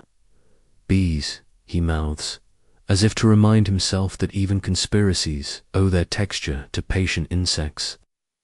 You think of your internal scarab, the assistant, manager of cosmic tidiness, pushing the sun past plots with the same unhurried competence as always. The beetle is unimpressed by palace intrigue. The beetle has a schedule. The man inside recites a phrase and places the waxman on a low brick, then hovers a coal over it without touching. Heat as threat, not act. The figure borrows the coal's impatience and surrenders a glistening bead. Along its spine. Soft, he says, satisfied. He will soften. The woman finally says aloud what the room has circled. Tonight is for doors, not throats. They'll make a passage, not a blood pool. If blood follows, that will be someone else's hour. You hear your own river lesson, hum back passage, not proof and swallow against the coincidence. The scribe's hand tightens. Enough, his grip says. You price every look you steal. Your account doesn't need overdraft fees. You step back. The lattice catches a last sound. Book of great power, house of life, copy, borrowed, returned by flame. The phrases ripple with danger. Historians still argue whether the magical elements in the trials were central. Engines or convenient charges that made treason sound supernatural and therefore unappealable. The papyri mention rolls of spells and words that fell men. But courts love a narrative that makes their fury look preventative. You slip into a side passage where a lamp smokes in a niche like a dragon with poor impulse control. The scribe presses his back to cool brick and exhales slow. This is not our working, he murmurs. Our threads are not tied to theirs. He pats your pouch. Your shell of honey and natron bumps his knuckles. Keep to salves, he adds. Half joke, half liturgy. Joke 3 bows. Soft should. Your medical kit has never felt so morally superior. He leads you to a small office where the night clerks pretend to be invisible. A basket sits on a low table with the very bureaucratic charm of incoming. On top, a slip of ostrakhan in a hurried hand. Beware the back gate on the 4th hour. The doorkeeper's drink. The scribe doesn't touch it. Sand is gossip, he says, and so are potch. He points to a list on a board. Oil allocations for dancers, bread for musicians, water for torchbearers, festival supplies masquerading as neutrality. The plot wants the background to be noisy. The background always obliges. Across the corridor, laughter leaks from a kitchen where someone burns bread and someone else tells them it's extra crisp for the gods. The gods, long-suffering, let the joke pass. You pass a storage room where perfume jars doze, blue faience, eyes closed. Somewhere a boy snores like a small ox. Somewhere, a cat solves a problem involving a beetle with the patience of an accountant. The palace is an animal sleeping lightly. Back outside, the scribe stops beneath a date palm and listens to the fronds spell messages onto the night. He doesn't ask what you heard. You don't volunteer. He does tell you voice, like a reed flute, that trials can be spells too, words that bind, names that break, judgments that attempt to stitch the rent in the world with legal thread. A mainstream detail breathes at your shoulder. Sentences from that old court included executions and forced suicides. Some noses and ears were cut off, the public face of untrustworthiness made literal. Even writing those remedies into papyrus was an act of hecka-binding with ink what would be done with rope. He reminds you of boundaries, clean ask, clean hour, right door. Your mind echoes the wand's double edge, the execration pit's cracked kneecap, the crocodile's quiet passage. Plots are spells with price tags big enough to read from a distance. You check your sandals, still dignified, still medal-worthy, and follow the scribe back toward the temple light, where your lamp is small but stubborn, and your amulet is warm but undecided. The beetle in your thoughts keeps pushing the sun along, unbothered by wax that melts or loyalties that do. Dawn will come when it is paid for. Tonight asks only that you choose what to carry and what to set, carefully, very carefully, down. You slip back into Wasit's night, where doors breathe gossip and alleys hold their perfume like a secret. The moon puts silver polish on everything cheap and everything priceless. You can't tell which is which unless you listen. Your scribe steers you toward the musician's quarter, the little courtyards where sistrums nap and beer believes it is a love potion if you just give it a chance. A woman in a coward headdress, not real horns, just clever leather and beads, in a doorway, and her smile has the same angle as Hathor's mirrors. Looking for binding or loosening, she asks, as if the moon were a menu. Your amulet warms, your lamp steadies, your throat decides to stay neutral. She leads you into a perfumer's shop, where the shelves are stacked, like a hymn, kiffy cakes, that smell of honeyed smoke, jars of lotus unguent the color of sunrise milk, cones of myrrh waiting to melt on a head and turn hair into a slow incense stick. Name it, she says, and breathe it into the oil. The room is crowded with friendly gods. Base with his tongue out, a bronze Hathor with manat necklace and sistrum, tiny faience cows wearing flowers. A mainstream anchor finds your wrist. Hathor, lady of music and love, has shrines across Thebes. Her festivals offered beer and song and lint-free boldness. The love songs that survive on papyri like Chester BTI, and the Turin papyri sing in first person about breath, walking, and longing that feels like forgetting how to be a skeleton. Historians still argue whether those poems were sung in courtyards like this or written for private delight and practice. But the melodies hide in the air like lint you don't mind. The perfumer sets out to chords. One is red-dyed flax with 7 knots, the number of Hathor's 7 sisters who decide fates. The other is uncolored linen, loose as river talk. Binding, she says, touching the red caul and keep.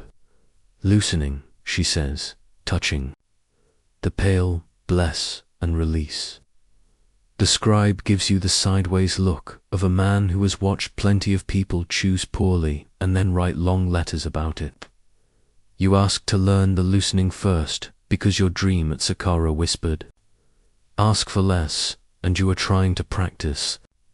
She approves with a tiny nod, pulls a bit of lotus into oil, warms it in her palms, and breathes a phrase so soft your skin hears it before your ears. Cool the house, steady the breath. It is the same line you woke with tied to your wrist. Your amulet hums like a cat on a shoulder. She shows you the posture, right palm open to let go, left palm over your chest to keep what's yours. Say their good name, she instructs, and say it without the hooks. Hooks, your scribe. Murmurs, that tone you used in your head. You do not argue with being seen so clearly. You breathe the name of a hurt that has been practicing long jumps across your ribs. The scent of lotus runs cool along your throat. Something untangles, not dramatic, but real enough that your shoulder blades lower a quiet inch. The perfumer knots the pale linen once, and then draws the knot loose again. Smiling at the sound, it makes thread forgiving thread.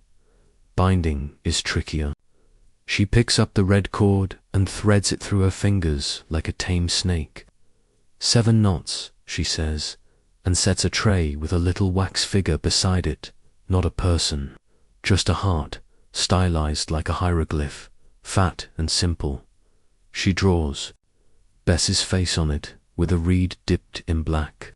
He jokes, but he guards, she says. You half expect the tongue to stick out in real time.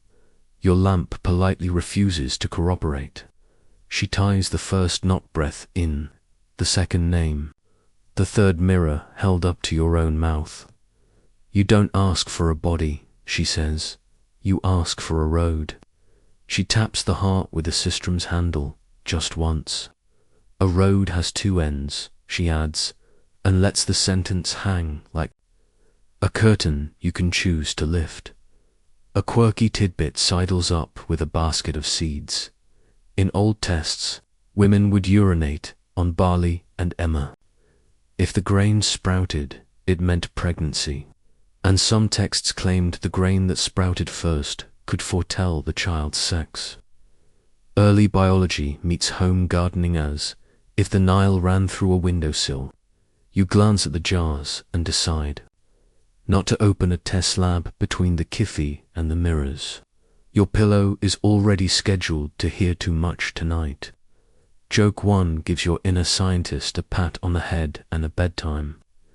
The perfumer points to mirrors polished like moons have. Favorites. Lovers gifted them, not just for vanity, but for calling. A face reflected is a face near. She teaches you the slight tilt that invites without dragging, the angle that says, I am here, not be here or else. The scribe's eyebrow relaxes. 1 hair. In the doorway, a singer warms up. Low vowels that could salt porridge testing, a tune from those old love songs. It is her voice that makes my heart do this, the lyric goes, and this is the exact feeling of a beetle pushing a sun through your ribcage into a better room. You ask, cautious, about the strong stuff, the iron nails of affection gone. Stubborn, she doesn't flinch. She mentions roles that came later, written in Demotic and Greek in Thebes under new rulers, with recipes that sound like a magician raided a pantry and a pharmacy, knots and magnets, copper and myrrh, little lead, tablets tucked into jars. Draw her like a star, one says. Make him turn, says another. Historians still argue whether such Eros spells were mainly coercion dressed in poetry or prayers, that the gods of love would shape a path already half chosen. She shakes her head. People forget that a road is work on both ends. Your scribe clears his throat. Price, he says gently. The perfumer nods. Love magic always charges double, she says. You pay, and you pay again. She presses your knuckles. Say their name in a way you can live with. It sounds less like a warning and more like a way to avoid tripping on your own chase. On a side shelf, cosmetic spoons, carved as swimming. Girls hold unguents that smell like clean decisions. She taps one hippo ivory shaped like a lotus bearer. Anklets jingled to get attention. She says with a grin, but so did not looking back at the door every 5 breaths. She hands you a tiny minute rattle, its counterweight warm from her palm. Shake when you're tempted to shout, she suggests. Joke to flickers up. You imagine walking around shaking a sacred maraca instead of doom texting, and honestly, civilization might improve. The scribe asks the perfumer to show you a cooling charm for distance that's kind and quick. She shreds. A blue faience bead the color of fresh Nile and rebirth into dust with a little file. Mixes it with natron and a drop of lotus, and paints a faint line across your wrist above the red thread from Saqqara. Walk away with this, she says. And every 20 steps, breathe once for yourself. You try it outside, where the street is a braid of music and sandal taps. Every 20 steps, a breath like a clean page. You begin to feel how spells can be small and portable, more habit than spectacle. Back inside, a young man peers through. The doorframe with a face like a question. He carries a clay lamp and a sprig of fresh mint. For her to notice, he admits to the room, as if confessing to a cat. The perfumer gently swaps the red cord in his hand for a mirror and the minat. Sing her name only when you can keep your own tempo, she says. He looks baffled but grateful. Your scribe rewards your silence with half a smile. The perfumer tells you a last fact while filling a tiny jar for you to carry. Cole's dark line wasn't just glamour. It cut glare and, thanks to antibacterial compounds, likely protected eyes. The line between medicine and magic smudged on purpose. A face became an altar in the most practical way. She sets the stopper with a twist. Write no names on this, she reminds you, only breathe. You nod like a person who has considered writing respect on their sandals and decided not to test footwear diplomacy tonight. Joke 3 clinks the manat once, pleased with your restraint. You leave coin and promise bread and beer at Hathor's kiosk on the next feast. Dereciprocity, wearing perfume, step into the alley. Again where the night has grown feathers. A woman in a nearby doorway sings the line about being wrapped like linen. And you realize longing is a weaver who has never met a neat edge she didn't want to pull. Your shells knock softly in your pouch, the honey salve, the crocodile sherd, the blue dust line now drying on your wrist. You are slightly tangled, slightly loosened, exactly the amount a person should be if they intend to be good company to themselves. At the corner, a little shrine blinks Bess again, forever the household bouncer. You touch the stone with 2 fingers and then your lips, and you don't wish for anyone's feet to trip or heart to melt. You ask instead for right doors and quiet courage. The beetle in your chest, assistant manager of cosmic tidiness, rolls your attention onward over the small hills of desire and the warm, honest flats of distance. The river breathes somewhere beyond the houses. The step pyramid holds its note. In the dark, your scribe walks beside you, saying nothing, which is the best kind of spell for this stretch of road. The knots in your pocket rest. The mirror in your sleeve keeps the moon for later. The alleys narrow, then widen into a quiet court that seems to have misplaced the day. An ibis stands on one foot atop a column drum, moonlight combed sleek along its back, beak tucked like a question mark at rest. Your scribe touches his forehead to a low lintel with a carved crescent moon on stone. Thoth's signature in shorthanded. You slip into a chamber where paper has learned how to breathe. Shelves hold rolls like sleeping snakes. Palettes rest with their twin ink wells black. For the ordinary sentence, read for the words that make the room lean forward. Someone's water clock ticks a drip, a pause, another drip keeping the night in polite pieces, a priest with a shaved head and the relaxed posture of someone who knows where every roll lives, nods at your scribe and sizes you up with ibis precision. He greets the ibis on the column with 2 soft clicks of his tongue. The bird blinks, unimpressed, which is frankly on brand. Hour watcher, your scribe whispers in your ear. He keeps time by stars. A mainstream anchor pads up and settles at your heel. Egyptian hour priests used Merkat's plumbline sight sand pomrib notches to fix a star on a thread and count the night watches. With clepsydras, they paced rituals and wrote the sky's manners into temple schedules. Historians still argue whether such observations built toward predictive astronomy or stayed tied to liturgy. But the rhythm of drip and star makes even your breath cue politely dot. The hour watcher gestures.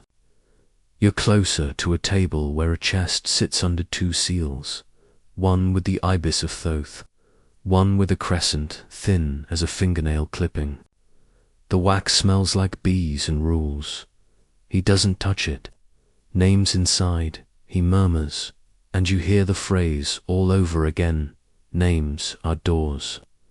He brings out instead a less dramatic roll, cracked at the edges, ink browned to the color of sleep. On its tag, a careful hand has written, concerning the words that make creatures attend.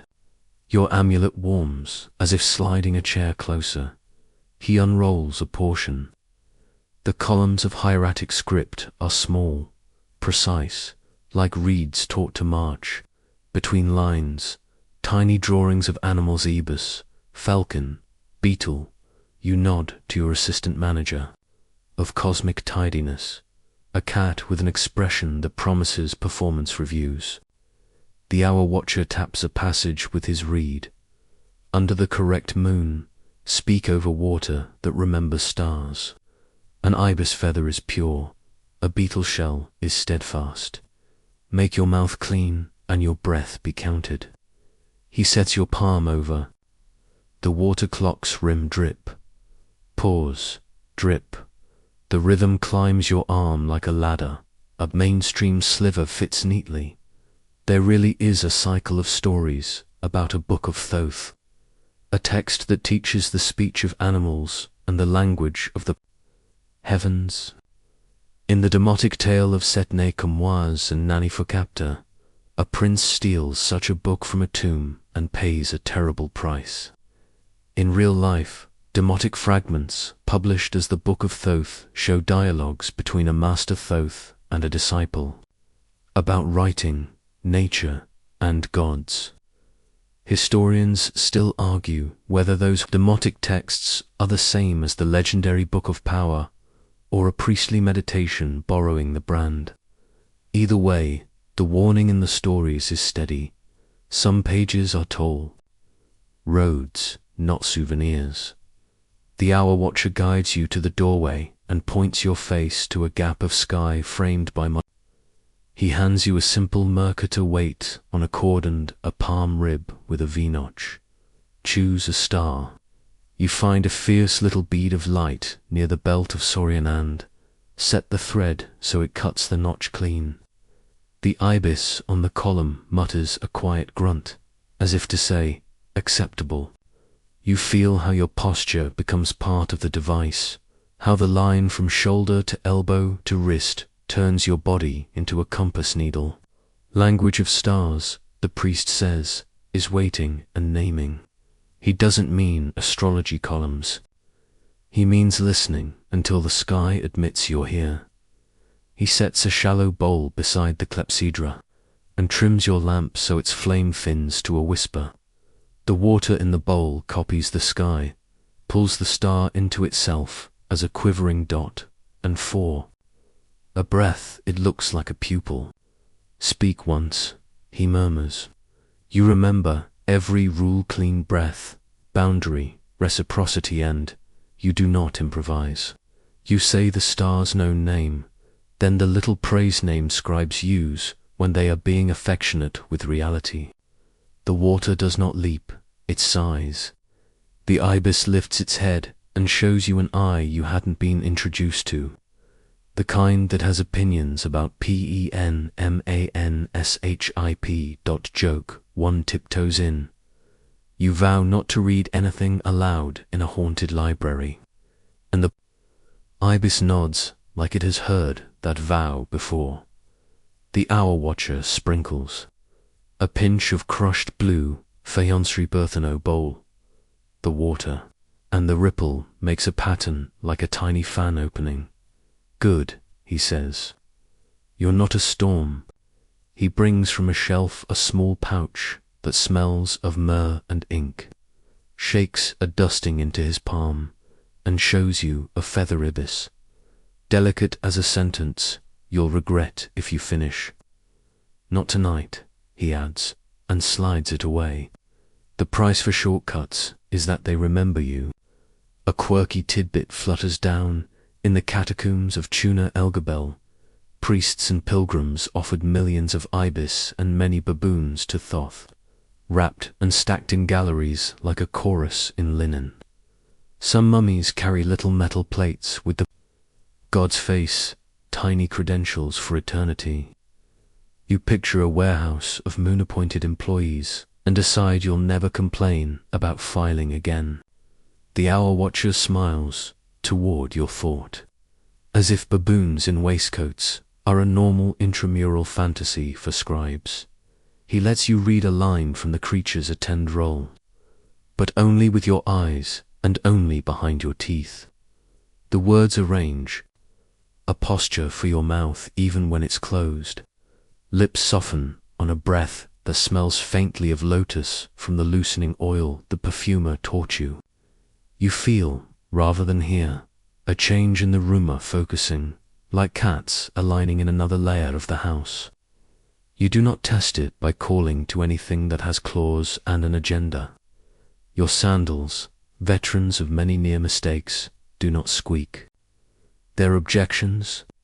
Joke tips its hat to the footwear department. Cost, your scribe says, softly, and the hour watcher nods. He unrolls a different strip, this one a caution stitched into a prayer. It speaks of 3 prices: forgetting, how to forget, hearing too much, and paying in silence. If you hear the small talk of geese, he says dryly, you will also hear the last sentences of moths. You glance at the lamps dance. The moths, bless them, appear to be on break. He shows you another ceiling, not paint, but star. Chart on ostracon, decans, sketched like a sailor's crib sheet. He mentions the Dendera zodiac, carved in a later age, where Egyptian decans marry Greek constellations in a round map that looks like a god turned a clock into jewelry. Language of stars is grammar plus gossip, he admits, and you suspect he is quoting a priestly in-joke. Historians still argue whether our star lists were science in seed or ceremony all grown up. He adds, we argue too, but more. Politely, the chest with the ibis seal becomes the room's second heartbeat. You don't ask to open it. You don't need to. The hour watcher, reading your restraint like a good sign, offers instead another practice. He places a beetle shell on the table, glossy, green-black, the exact color of good decisions. Speak to this one, he says. It is an honest listener. You clear your throat, natron breath, clean, and you say one thing you've been afraid to ask out loud. How do I listen without becoming a net? The shell catches your lamp and returns a manageable sun. Your amulet warms, as if saying, correct question. He pours a measured thread of water from the clepsydra into your bowl. The star's reflection trembles and steadies. A net is useful if you know which knots to undo, he says, and it sounds like a gloss on every rule you've learnt. Bind what must be bound. Loosen what must be let go. Your manette rattles memory, clinks softly in your sleeve.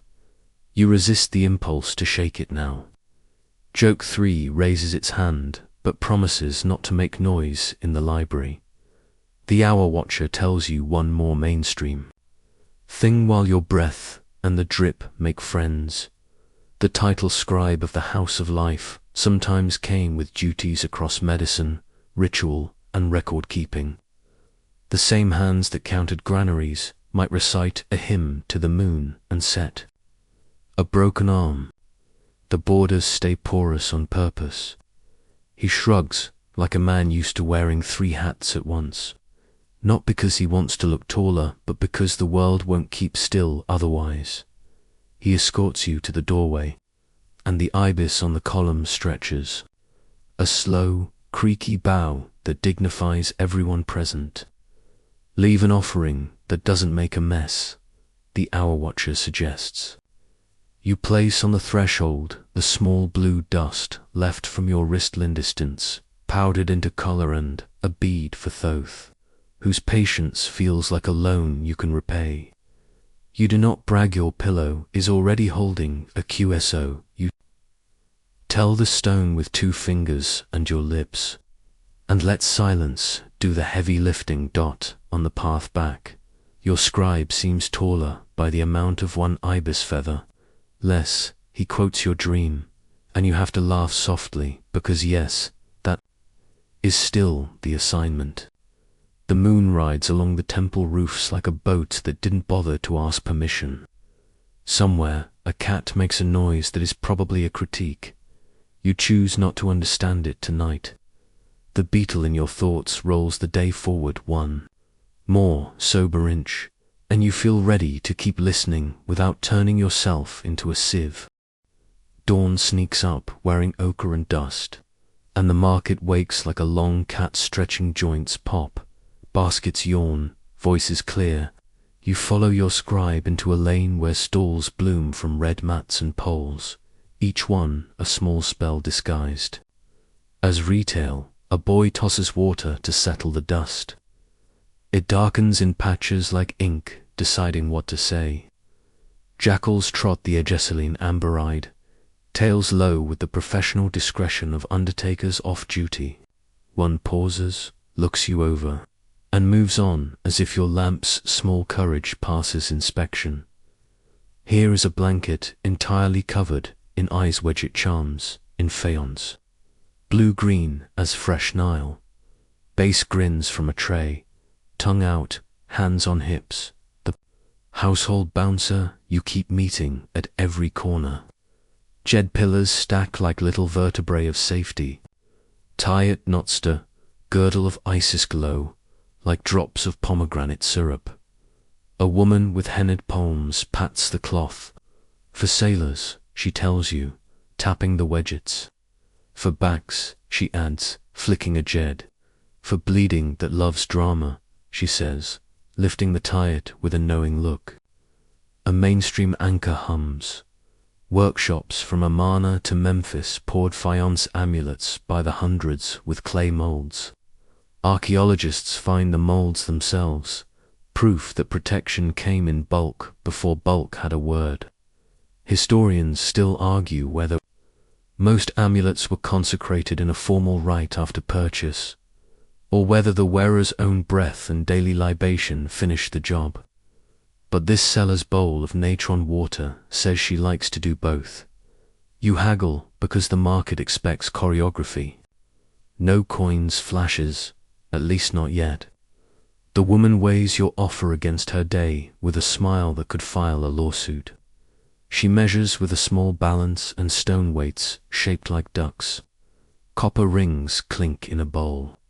Your scribe murmurs, "Debins and kite weights, not coins." A mainstream fact nods along. Egypt used weight money for most of its long life, copper and silver balanced on scales until later dynasties.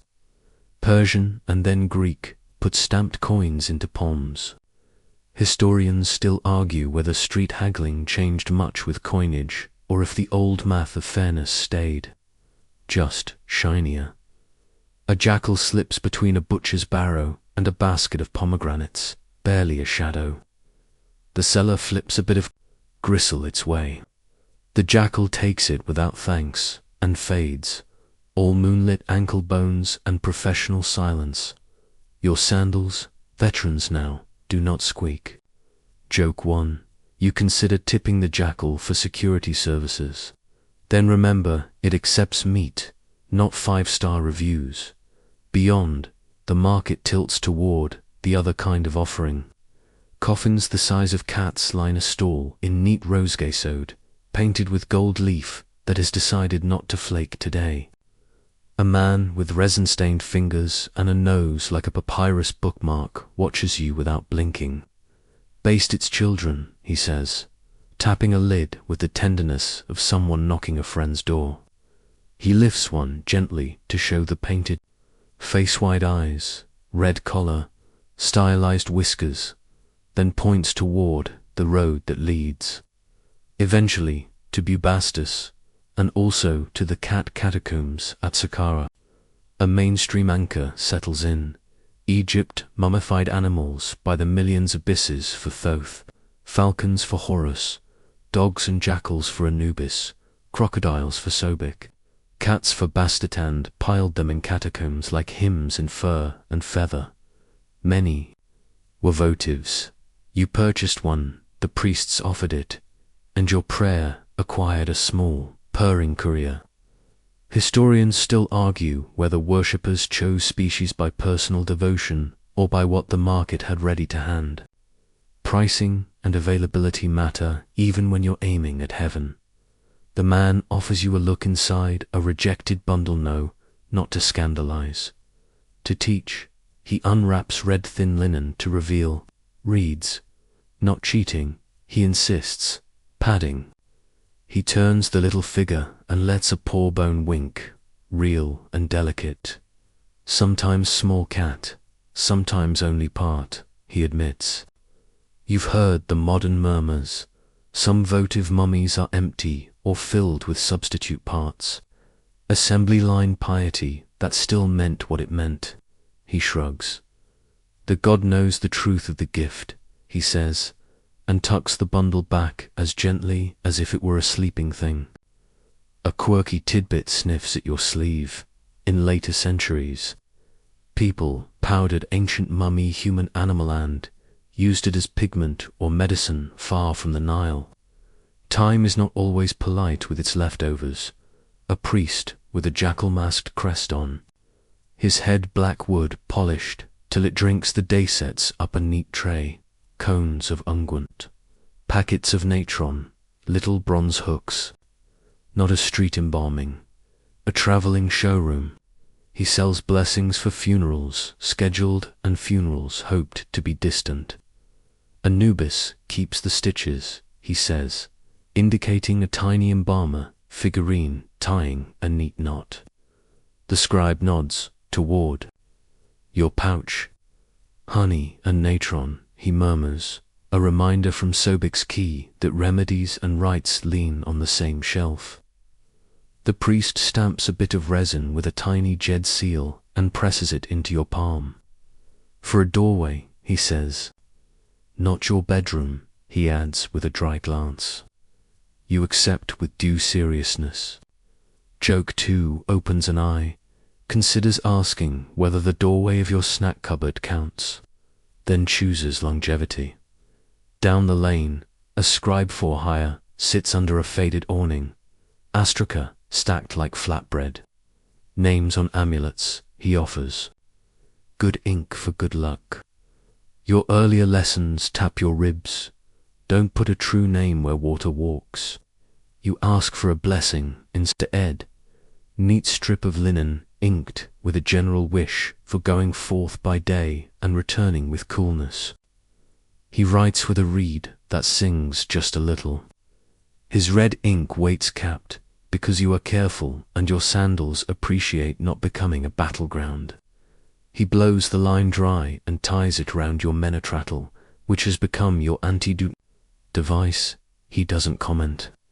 Professionals recognize good habits when they see them. A girl with a basket of blue beads dusts them with crushed natron to make their color wake. She shows you one bead with an air bubble trapped inside like a held breath. Lucky, she says, air that forgot to leave. You buy it for the price of 2 onion rolls and a date, and she slips it into your hand like a secret that wants to behave. Your amulet warms, possibly jealous, possibly networking dot across the way. A man hawks crocodile guards, little faience crocs with loopholes for stringing. You remember the lamp at Sobek's Quay and the shell of honey and natron, and you don't need more crocodile in your pocket. You need your toes to keep their non-snack status. Still, you admire the glaze faience, singing in sunlight and confess you like the sculpted smirk. Passage, not proof, you murmur, moving on. The vendor nods, as if that is a currency he accepts. The market smells like practical holiness, sesame oil, frankincense crumbs, fish that arrived early and intends to leave late. A woman cracks a clay incense cake, Kifri leasing a sweetness that remembers night prayers and also the comfort of kitchens. She sells little cones of scent to pin to wigs. As they melt, they turn hair into a time-released temple. Your head does not need more reasons to be sticky, but your curiosity buys one anyway. The woman frowns at your headdress. Take posture. Yes, she can see it. Hand presses your shoulder with an expert thumb. Sleep where you love the pillow, she advises. Sakara taught you otherwise. You compromise. Soft at home, wood when you're asking for answers. A bronzesmith sets out tiny knives. You recognize from opening of the mouth, scenes ritual adzes in miniature. Not for hacking symbol kits. Charms for craftsmen and for families who want to remember breath belongs to bodies and statues alike. He has a sense of theatre. He lifts one with 2 fingers like a maestro, and your lamp throws a polite gleam. Copper bites gently, he says. You nod as if your lamp rents space in metallurgy. Your scribe pauses at a stall where the seller piles rolled papyri like pastries. No sacred seals, nothing stolen, household spells and recipes copied by competent hands. He picks up one titled, "To Keep Scorpions Outside," and another, "To Make a House Cool." He weighs them in his palm, then sets them down. You already have the second, he whispers, a soft nod to the linen phrase tied to your wrist at Sakara. You indulge in buying a scorpion charm instead, a simple hieroglyph of circuits scratched into carnelian. The stone warm as bread. A boy runs past with a basket of bread, jackals yes. Bread shaped by some baker with a sense of humor and theology. He winks and offers you one for 2 crumbs of copper. You share with your scribe. The jackal-shaped crust crunches like gravel under a holy foot. Joke 3, carb edition. You consider whether eating a jackal bun counts as networking. The real jackal glances back once and declines comment. At the edge of the market, a low booth offers interpretation while you wait. A woman with a reed pen behind her ear reads dreams, birthmarks, and handwriting. Your alephids are anxious, she tells a mason, and prescribes slow breathing and a beer offered to Thoth. She catches your eye and smiles. Ask for less, she says, unprompted, and the hairs along your arms salute. Your pillow, it seems, has started a rumor. You circle back for the amulets, the wedget the size of a thumbnail, a jed that sits heavy for its size, and ask the seller to wash them in her natron bowl and breathe the short blessing you heard in the house of life. May your name walk and your heart be light. She does, businesslike and warm. Don't brag, she adds as she ties them into your pouch. You and your scribe say in the same breath, "We tell our pillows," and the seller snorts approval. As you leave, the jackals have finished their rounds. One stands on a low wall, considering the city with a look mortals mistake for hunger, but which is actually inventory. The ibis hour watcher will count stars tonight. The jackal counts doors. You pass under the palm shadows with a pouch that clinks blue bead. Carnelian, scorpion, wedget, jedond, the resin stamped with a jed for some future threshold.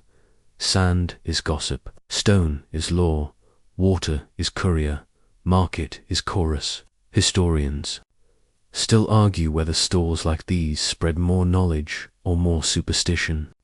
Your experience says they sell mostly comfort with a side of responsibility and a return policy that depends on how you breathe. Your beetle assistant manager of cosmic tidiness trots across your thoughts, rolling the morning forward as the sun climbs.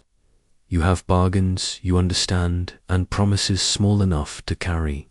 Your sandals, satisfied with the price paid in copper and caution, lead you out the far end of the market where the lane narrows toward the open desert. Jackals watch, unimpressed, but they let you pass with the dignity of people who have decided you are not, tonight, a problem. The market thins into scrub, and then into nothing but breath and starlight. The desert laid out like a sleeping lion that prefers not to be pet. You and the scribe walk where wind draws calligraphy you can't quite read. Low dunes, ripples of powder, a scatter of stones that look intentional even if they aren't. Your lamp wears a hood now, a smaller flame for a larger dark, and your amulet hums in that steady, be honest with me way. Above you, the sky is busy doing excellent sky, sir. The great hunter we call Orion stands glitter tall. Sopdit, Sirius, pricks the black with the cold brightness of flood promises. The Milky Way curves like spilled barley. The scribe hands. You, the merkhead, again plumb line and not shand. You sight a star the way a person pulls a thread through a needle. The line trembles. Your breath steadies. The star lands in the V there path, not proof. The scribe angles you toward a low ridge where the ground has the look of pottery half buried and then reconsidered. He scrapes at a hump with his reed-worn fingers until a limestone edge blinks. The slab is door-shaped but horizontal, lintel hiding in dust. He brushes more, soft strokes, and letters appear. A cartouche worn to a whisper. An epithet about going forth by day. A jackal drawn with such tender precision you can almost hear it yawn. Where Poitopona of the ways lurks in the line. The jackal who walks ahead. A jackal barks once far away, the sound a comma rather than a period. You tamp down the urge to wave your bread jackal at the horizon. Joke 1. You promise not to network with pastry at a threshold to the afterlife. Your dignity thanks you. He sets the little cake of resin, stamped with a jed gifted in the marketon, the slab's edge and warms it with the lamp. It bleeds. Fragrant spine, bitumen, a hint of lemon-like, a polite, sacred cough. Stiffness for the spine of the door. He murmurs, and the smell threads itself through the air, making a shape your skin understands as held. He draws a circle in the sand with his fingertip, boundary and, then a figure eight that crosses itself. Choice. 2 ways, he says, and the words ring with more chapters than you can hold. A mainstream anchor sits upright in the middle. Kingdom. Scribes painted the book of 2 ways. Inside coffins a literal map drawn on the wooden floor showing twin routes through the Duat, one by water and one by land, with obstacles, gates, guardians, and fairies noted like sensible. Travel advice. Later, in New Kingdom royal tombs, the Amduat and the Book of Gates unfurl the 12 hours of night across walls.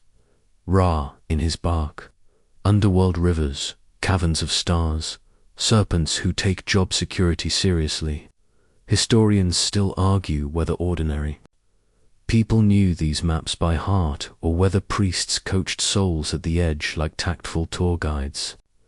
They also squint at whether the two ways are purely spatial or a ritual metaphor you walk with your mouth. The scribe kneels and, with your blue faience, dust the extra you offered at Thoth's threshold, draws a thin waterline on the sand from the slab outward. River road, he says. Beside it he drags a line of little mounds for land, a breadcrumb trail of dunes. Desert road. He sets your manat rattle on the land path and your lotus oil jar on the water path, as if to weigh them with friendlier objects than skulls. He points at the stars and then at the horizon. Both end at morning, he says, but they price you differently. You remember your dream at Saqqara. Ask for less. You remember the priests at the key passage, not proof. The water road churns through your head like a song. The land road offers steadiness and heat. Your lamp waits, flame small, patient, judgment-free. You touch the jed resin's sticky rim and feel the slab beneath it. Consider your fingertip. 3 taps, you ask. He nods. You make them in the air tap. Tap. Tap where the door would be vertical if the desert had been a different architect. He shows you the markers. Here, he says, lake of fire. He draws a crescent with teeth. Here, field of reeds. He brushes a patch smooth, like a freshly watered plot. Here, a serpent who will not be your friend if you talk too loud. In the Amduat it glides, as Nyabku, or men in varying moods. In the Book of Gates it runs under, over, through. The literature, bless it, offers you multiple snakes with different HR policies. Your sandals don't squeak. They have learned to mind their volume. Joke 2 files, a quiet memo. No loud sandals in snake corridors. He speaks the gate names he's allowed to say in the open, flame-faced. Hidden of doors, she who's a wallows, slander. They land on the sand and sit like small owls. You practice the etiquette, you've learned it. Dress the threshold, the lintel, the hinge, and you keep your breath clean. When you say, I know you, opener of the ways, a wind lays the dune. Grass flat, as if a hand stroked the desert. He sets a scarab on the slab. Not your little carnelian charm, but a real shell he produces like a magician with good pockets. It's yellow-green, polished by fingers who loved it. Desert glass, he says softly. Libyan hot, made into stone. Tutankhamun wore a pectoral with one carved as Khepri, a sun pushed into a beetle's shell. The glass formed from ancient heat violent enough to fuse sand impact or airburst like a sky tantrum, then lay 4 hands to find and carve into gods. A quirky tidbit glints. Some argue a comet scorch did the work. Others swear by meteor impact. Some call it lightning writing too loudly. The scarab's belly shows bubbles like trapped breath bead sellers. Lucky bead on a cosmic scale. The scribe balances the glass scarab between his fingers so it catches starlight in your lamp at once. A sun you can pocket, he says. Not for sale, you don't ask. You know when a thing wants to be looked at and not owned. He sets it back. The shell dreams in green dot. He walks you through the first hour, by both Rootsland and Wateras. If you're rehearsing a dance, on the water road, you hail the boat, you know the ferryman's name, you pay with breath and proper nouns. On the land road, you follow a track where dunes look identical until you train your ankles to notice what your eyes miss. Your feet learn the grammar, he says, and you think about how many times tonight your posture was a verb. A wind brushes your ear with sand gossip. You resist the theatrical urge to say, open. You ask instead, lend. The slab cools, and the smell of resin deepens, and for a moment the night pushes back like a door that hasn't decided on you. The scribe leans in. Remember, every map is a promise and a trap. Historians still argue whether Egyptians imagined the Duat as under the ground, in the west, or braided through the sky, the Milky Way as river, constellations as gateposts or weather. Those metaphors were happily yeasted together. Choose a grammar, he says, and stick with it until morning. He takes your manat rattle and, instead of shaking it, presses it to the slab. Hathor reads kindness, he murmurs. Let that be your fee. He puts the lotus oil by the waterline. Fragrance is reciprocity in a small bottle. He gestures for your shell of honey and natron, the Sobek gift, and dabs a little salve on the edge of the stone. In case of rough threshold, he explains. And you grin despite the part of your ribs choosing seriousness. Joke 3. You've become the kind of traveler who carries snacks for doors. You approve of this evolution. You kneel and press your ear close. Under the stone is not noise, but a shaped quiet, carpentered and stored. If silence had grain, this one would be oak. The scribe recites a line from a coffin text you've only seen in copies. May your name be called and your mouth open. May your feet be sweet to the road. He nods for you to answer, and you choose the sentence you can live with. Let me learn without breaking what I love. Your amulet warms so fast you feel its heat on your collarbone. The wind rises and dies. The beetle in your mind, competent. Civil servant by Naurals, the moment to the lip of an hour. The slab remains slab in the best way. No theatrical hinge, no trapdoor melodrama. Just a consent-shaped pause, then a release, as if the space beneath shrugged. Not a yes, not a no, but an acknowledgement. The scribe exhales as though you both passed an exam with no grade.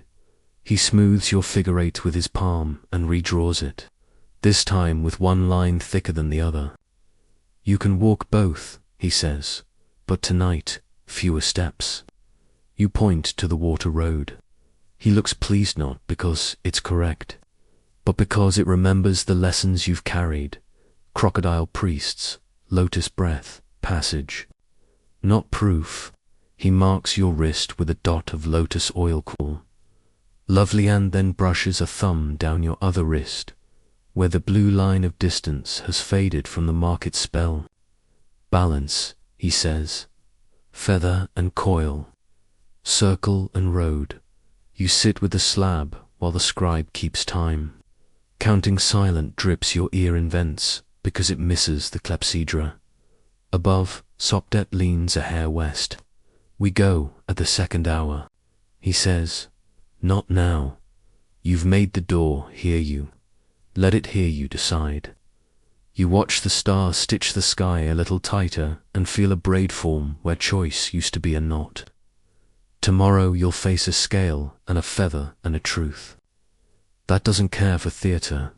Tonight you memorize the way a buried door cools the air and how maps, when kind, leave the ending to your breath.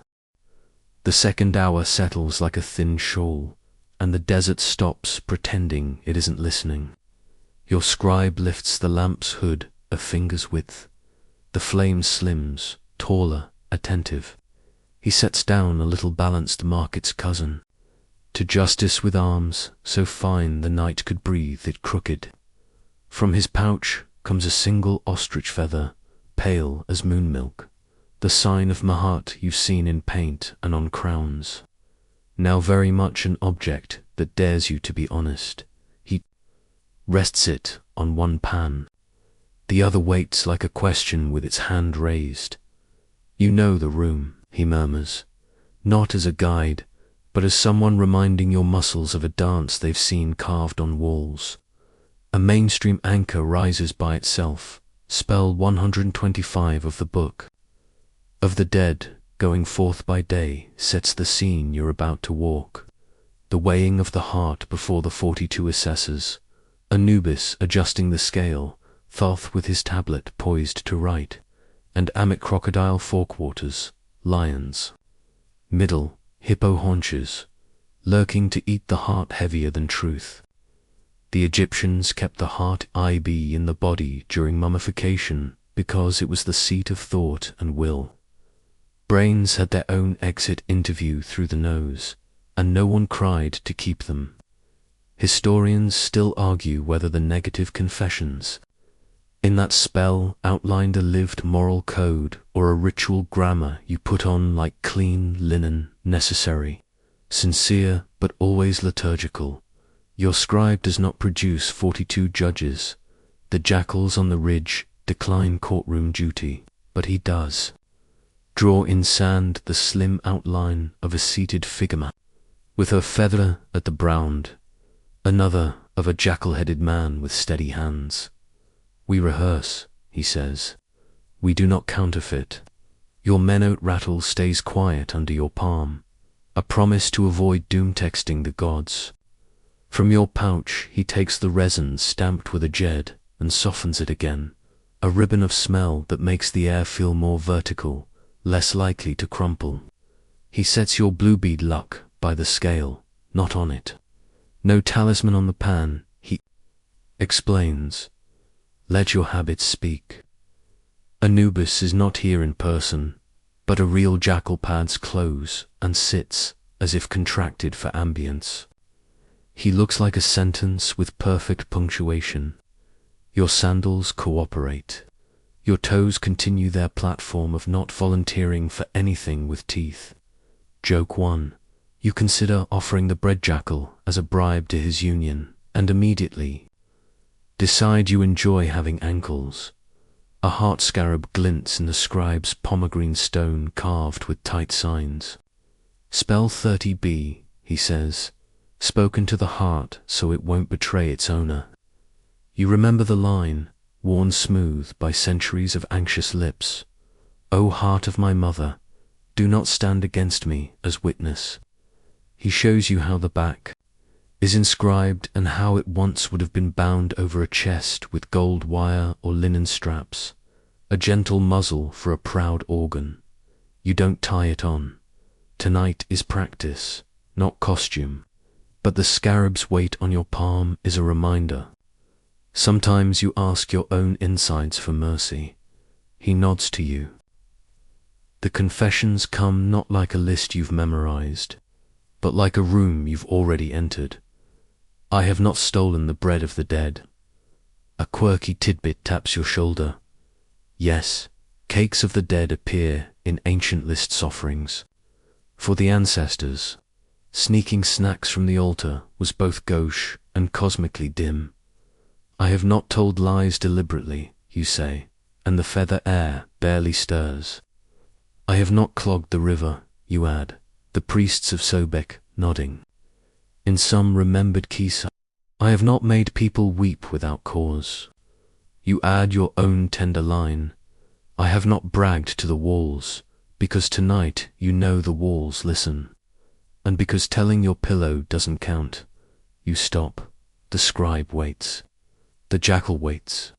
Somewhere the ibis at the hour house shifts on one leg, which in bird language means proceed. You breathe the line that wobbles more than you want. I have not listened to names that were not given to me. The scale quivers, then steadies.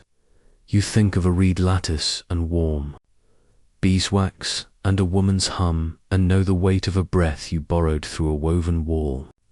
Your tongue tastes like natron and being seen. He tips a tiny pinch of sand onto the heart pan, not as weight, as truth. Words, he says, remember what they did to rooms. Thoth's gaze is a pressure in your shoulder, imaginary but convincing, the way you can feel a cat look without turning. Speak the reparation, your scribe coaxes. You take a breath and let it widen. I will carry what I heard as caution, not gossip, you say. I will not pull on threads I did not tie. The feather does not move, the pan does not groan. Your amulet warms with approval that feels like a small, entirely unglamorous relief. He asks for one more. I have not. You reach for the line, the love perfumer tucked into your wrist and your voice. I have not used a name to make a road that was not agreed. The red cord in your pocket warms in its sleep, as if it appreciates being left off stage. The manat in your sleeve remembers to clink only in emergencies. The scale breathes, if a scale can breathe. The feather could float a thought. The jackal lies down, long as a sentence that does not need more clauses. Your scribe lays beside the scale a thin reed pen, the tool that turned laws into mourning, and a duck weight from the market's balance. Stone weighs less than a boast, he says. Ink weighs less than a grudge. You think of the execration, pit's tidy violence, of clay knees broken to keep trouble under the floor, and of the perfumer's graceful undoing, the knot tied and released. What you ask for becomes a roommate. That part is not metaphor. A mainstream sliver whispers, in some scenes of the weighing, Amit lurks with lolling patience. In others, she's reduced to symbol, the threat enough without the bite, heart scarabs. Sometimes stand in for courage you couldn't grow in time. Historians still argue whether people truly feared post-mortem devouring, or whether the drama performed an ethical education for the living practice, for making lighter choices. The scribe shrugs at scholars, then points at your chest. Fear is also a weight, he says. We count it if you let it sit. You ask what happens if the heart tilts wrong when you are not practicing. If the scale throws your day into the mouth of a composite beast who did not sign up for metaphor, he rubs resin between thumb and finger, a gloss that keeps his answer from cracking. Some say it is eternal unmaking, he admits. Others say it is a reset silence until you can learn to speak lighter. He doesn't sell you comfort, he gives you a posture. Either way, he adds, this hour is about now. He invites you gently to place your hand on the empty pan and speak the words you most regret having said. You could build a coffin out of them. You choose 3 you can lift. I said them to be clever, you confess, and cleverness is heavy in the wrong rooms. The pan dips and then rises as you add, I will pay with smaller sentences. The beetle in your head, assistant manager of cosmic tidiness, nods like a supervisor marking a checklist. Joke 2. You imagine filing an HR report with Kepri for excessive metaphor. Corrective action equals fewer adjectives, and honestly, it tracks. Your scribe lines the scales beam with his fingertip until it reads even. Balance is not silence, he says. It is right-sized sound. He glances at your manat, at the little mirror you tucked away from Hathor's shop. Reflect often, rattle sparingly. You swear to hang that on the wall where your sandals can read it and behave. He tips the feather into your palm. It's cooler than you expect, softer, yes, but with a spine you can feel, a little jed running through a cloud. Carry it until dawn, he whispers. Not as proof, you finish, as passage. The jackal's ear flicks, a punctuation. Mark agreeing with the sentence. One last quirky glimmer crosses the sand. A scribal proverb he quotes says, do not be proud of your heart. It belongs to your mother. The line lives somewhere between tenderness and roasted Egyptians, called the heart of my mother in charms, binding conscience to the person who taught you to chew. You picture a grandmother's eyebrow, hovering over your scale. It is effective theology. He douses the resin with a pinch of sand, closes the lamp's hood, and the night expands again, unfastened. The scale, relieved of duty, looks suddenly like a shop tool, again duck weight. Beam, 2 little pans, and you remember that markets and heavens share hardware. The ibis counts time in drips. A star swings a finger's breadth. Your shoulder.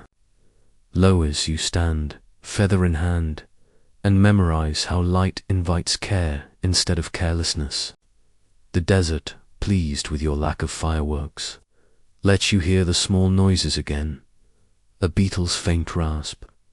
A palm somewhere gossiping with the wind. Your scribe's breath measuring patience in even spoonfuls. Historians still argue whether that feather on the brow of Marat is law or love. You suspect the answer is yes. Joke 3, softest yet. You promise not to tell your pillow you aced a test. You will tell it you remembered not to cheat. When you step away from the scale, the slab with your jet-scented seam watches you with the impassivity of granite that has seen 1,000 midnights. The figure 8 you drew earlier has softened in the breeze, one path fatter, one thread thinner, both still possible. Your wrist smells like lotus and tiny promises. You are, somehow, lighter without being erased. Dawn gathers its first handful of color over the ridge. In that hinge between second and third hour, you know the last part of the night will ask for an answer, not a performance, one forbidden name either released or resealed, one breath either spoken or kept. You tuck the feather against your chest knot, inside your amulet, not pinned with wire, just held where your heart can eavesdrop on the weightlessness it might learn. The feather rides your pulse like a calm boat as the eastern rim of the world starts to pink. The slab keeps its stone face. The resin seam you scented with jet stamp breathes sap and patience. Your scribe slides a small wrapped bundle from his belt the size of 2 fingers, linen tied with a thread so fine it looks like a thought. The knot is not red, you notice. Your sandals relax. From the short shelf you saw, he says, voice almost lower than the wind. Names inside. One of them is a door that opens more than doors. Your thumb finds the knot's tidy cross. Linen smells of myrrh and a long nap. He turns the bundle and points to a faint ink mark, 2 signs, you know, and a third that refuses to focus. You can release the utterance, let it live in your mouth, he says, or seal it until another hour. Both are roads. Each asks for a price you can carry. Names you think of true and public, of cartouches that hold a king's, prenomen like a ring and a nomen like a pocket mirror, of the 5-fold titulary that made a pharaoh taller with words Horus's name, 2 ladies' name, golden Horus, throne name, birth name, stacked identities that tied a person to sky and government in one breath. A mainstream anchor plants its staff. The priests who chanted those names believed they fed the king's wren, kept his power tidy, and made the sun remember its job. Historians still argue whether every day people tasted that same metaphysical heft in their own names, or whether Ranazka's Maki mostly belonged to gods and crowns, with household names working like polite addresses. He does not have to tell you stories. Your mind brings one anyway, curling around it like a cat around warm bread. Isis wanted Ra's secret name. She brewed a snake from his Julius. The myth says drool. You make a face. The myth keeps a straight one bit him, and offered the cure only when he whispered the name to her alone. Power travelled by syllable. The sun obliged. The point is not theft. The point is proximity disguised as linguistics. You turn the linen in your fingers and feel a tinier version of that hinge door disguised as word. Word disguised as neighbor. Your manat rattle stays quiet against your wrist. The mirror remembers how to hold a face without dragging it. The beetle in your thought's assistant manager of cosmic tidiness stops rolling long enough to watch. Passage, not proof, the river priests taught you. Ask for less, Imhotep edited into your dream. Your tongue can already taste syllables it has not yet earned. He sets the bundle on the slab between the figure-8 paths you drew, now softened by wind into a single curve, as if the desert prefers simplicity. If you release it, he says, you borrow the kind of voice that makes gates open by reflex. Boats come quicker, snakes notice. It will remember your breath. He turns his palm over. If you seal it, he says, you ask the world to keep teaching you the long way. Boats will still come. Snakes will also notice, but more slowly. You smile despite yourself. Snakes have HR policies. You murmur, remembering the Amduats, serpents who were sometimes ferrymen, sometimes fencers. Joke 1 ambles in, hands in pockets. You silently sign the no loud sandals in snake corridors memo again, and your footwear salutes. He brings from his pouch the little Titanatasis girdle you bought in the market and lays it beside the bundle. He also sets your Sobek shell of honey and natron within reach and the heart scarab for a witness who doesn't gossip. The feather of Mot waits on your palm, light as a promise, stiff as a spine. Choose with this, he says, meaning the feather, meaning balance. Not bravado. A quirky tidbit bubbles up like a tiny laugh in a quiet room. The Ebers. Papyrus records a contraception recipe that mixes crocodile dung with sour milk and honey into a pessary somewhere. Someone also called it sun protection, which is either wishful thinking or a prank by history. You watch dawn's disk make its careful climb and decide not to smear the sun with anything today. Crocodiles have done enough for you already. Your toes vote a dot. You close your eyes and put your breath on the scale. The way you practice clean mouth, steady ribs, the habit of not bragging to walls. What did you come for? Not proof, not a trophy. You wanted to learn the grammar of asking. You wanted to see how names behave when spoken with clean hands. You wanted to keep the river in a good mood. The beetle resumes a patient role. Less, your dream says again, like a teacher marking a paper with a single neat note. Seal it, you tell the slab, not the scribe. The word leaves your mouth without hooks. Your manat relaxes. Your mirror doesn't tilt for attention. The red cord in your pocket pretends to nap but glows with approval. Your scribe's exhale is a soft jed. He nods once, no surprise, only respect. He shows you the choreography. Your left hand holds the feather against your breastbone, heart listening to balance. Your right hand lifts the tie by its loop. Say the epithets, he whispers, not. The inside, you call Isis by the names that are public and tender. Great of magic, lady of the knot, she who tightens and loosens the bandage. Mother who remembers. You lay the knot over the linen bundle. He drips 3 drops from the Sobek shell onto the tired honey for mercy, natron for purity, water for the rodand. The drops breathe scent into the slab. He places his fingers 2 over yours, and together you press the knot's crossbar. Bound to care, he translates, because even a spell likes footnotes. He brushes the resin with the jed stamp so the seam around the bundle glints a line of held you can almost hear. There, he says, not forever, not forgotten, just not today. You repeat, not today, and the wind moves like an old woman's sigh of approval. A mainstream sliver goes on the shelf, in some burials. Priests literally tied knots on amulets and linens, speaking words while tightening matter braided with meaning, not symbolic in the watered-down way, but symbol as lever. Historians still argue whether we over-literalize this hour, modern. Mouths always must make just a symbol versus real.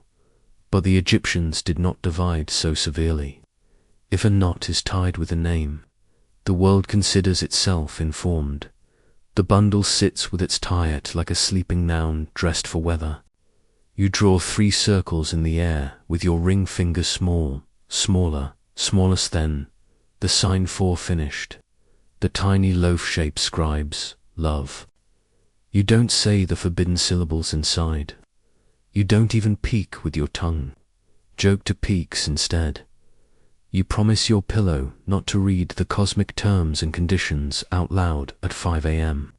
And your pillow, wherever it is, sends a grateful absence of comment.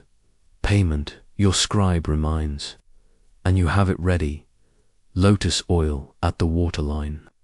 The blue bead, lucky with its trapped breath, set on the landpath's sand. A pinch of bread for whatever jackal is reading the morning. You add 1 more offering because you can. 3 cool breaths counted with your finger on your wrist. Your body remembering to be a clock on the horizon. Day appears with the etiquette of someone entering a room where others are sleeping. The slab-sized stone never hurries sand, releases a thread of cooler air like a thank you from below. You don't dramatize. You don't translate this into fireworks. You let your ribcage memorize that climate. Your scribe lifts the bundle, now, sealed with tie-it and resin gloss, and tucks it back into his belt with the casual gravity of a man pocketing a quiet thunderstorm. He brushes sand over the figure 8 until the ground looks like ground again. The last forbidden spell, he says, half to you, half to the jackal who has appointed himself witness, is sometimes not the one you cast, but the one you decide not to. A last debate phrase makes room for itself like a polite guest. Historians still argue whether our modern fascination with secret names is a projection of fantasy literature back onto stele, or whether emancipation by syllable truly stood at the center of temple practice. The ibis would probably say, write better. The jackal would say, walk better. The beetle, promoted for the morning to acting manager, rolls the sun anyway. Unfazed by departments, you and the scribe take up the lamp hood off now and the flame. Looks pleased to be itself without specifications. You carry the feather against your chest until the light makes it redundant. Your sandals make no speeches. Your toes remain adamantly unappetizing. Joke 3 stretches and goes back to bed. You promise to keep that policy even at breakfast. When you turn your back on the slab, you don't feel a door closing. You feel a room continuing behind you with its own breath, now not your concern. The river will take you later. The house of life will still smell like soot and honey. Base will still manage domestic security with tongue and swagger. Hathor will tune mirrors. Thoth will count drips and sentences. Sobek will decline to autograph toes. You carry with you a knot that won't brag, a shell that knows when to soothe, a feather that will not leave a mark on your skin but has already made one on your behavior. By the time you can see color in the sand, pink like pomegranate rind, gold like polite but your choices have the light you wanted on them.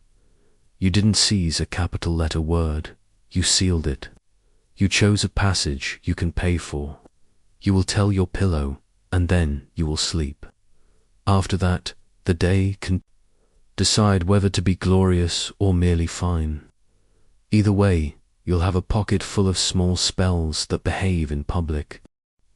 You start the walk back with steps that make less argument with the sand, letting heel and toe practice a quieter grammar. the horizon widening in front of you until it stops being a line and becomes an invitation. The kind the morning writes without needing ink or names. The feather against your chest is just a feather now, cool, light, not a test, not a verdict. Only a reminder that most of what you carry can be made softer without being made small. That most doors will open if you learn which breath belongs to which threshold and how to leave the latch as you found it. The air smooths out, and the sounds go low, and even the hush of wind along the reeds, the sleepy water taking its first polite sips at the bank. A bird's single note, like a bead, set carefully on a string, each noise lengthening into the next, so that your mind can stretch without tearing, so that your shoulders can settle into a slope that feels borrowed from the dunes, so that even your thoughts agree to speak in longer sentences that end in commas and ellipses instead of hard stops. You picture the wand's curve resting where you left it, the little guardians unbothered and on duty, the parank breathing, its ink-scented calm, the ibis ticking time with its 1-foot patience, the market's amulets asleep in their trays like bright seeds waiting for the right season. Nothing urgent, nothing demanding, only a room-to-room continuity you can exhale into and be held by, without needing to rehearse anything or prove you were there. When you reach whatever door is yours tonight, you will make 3 small, kind taps in the air for practice, and then you will let your pillow do what it loves best, which is to keep your forehead unwrinkled while you learn how to dream with less hurry, more coastline, more listening, and a steadier tide.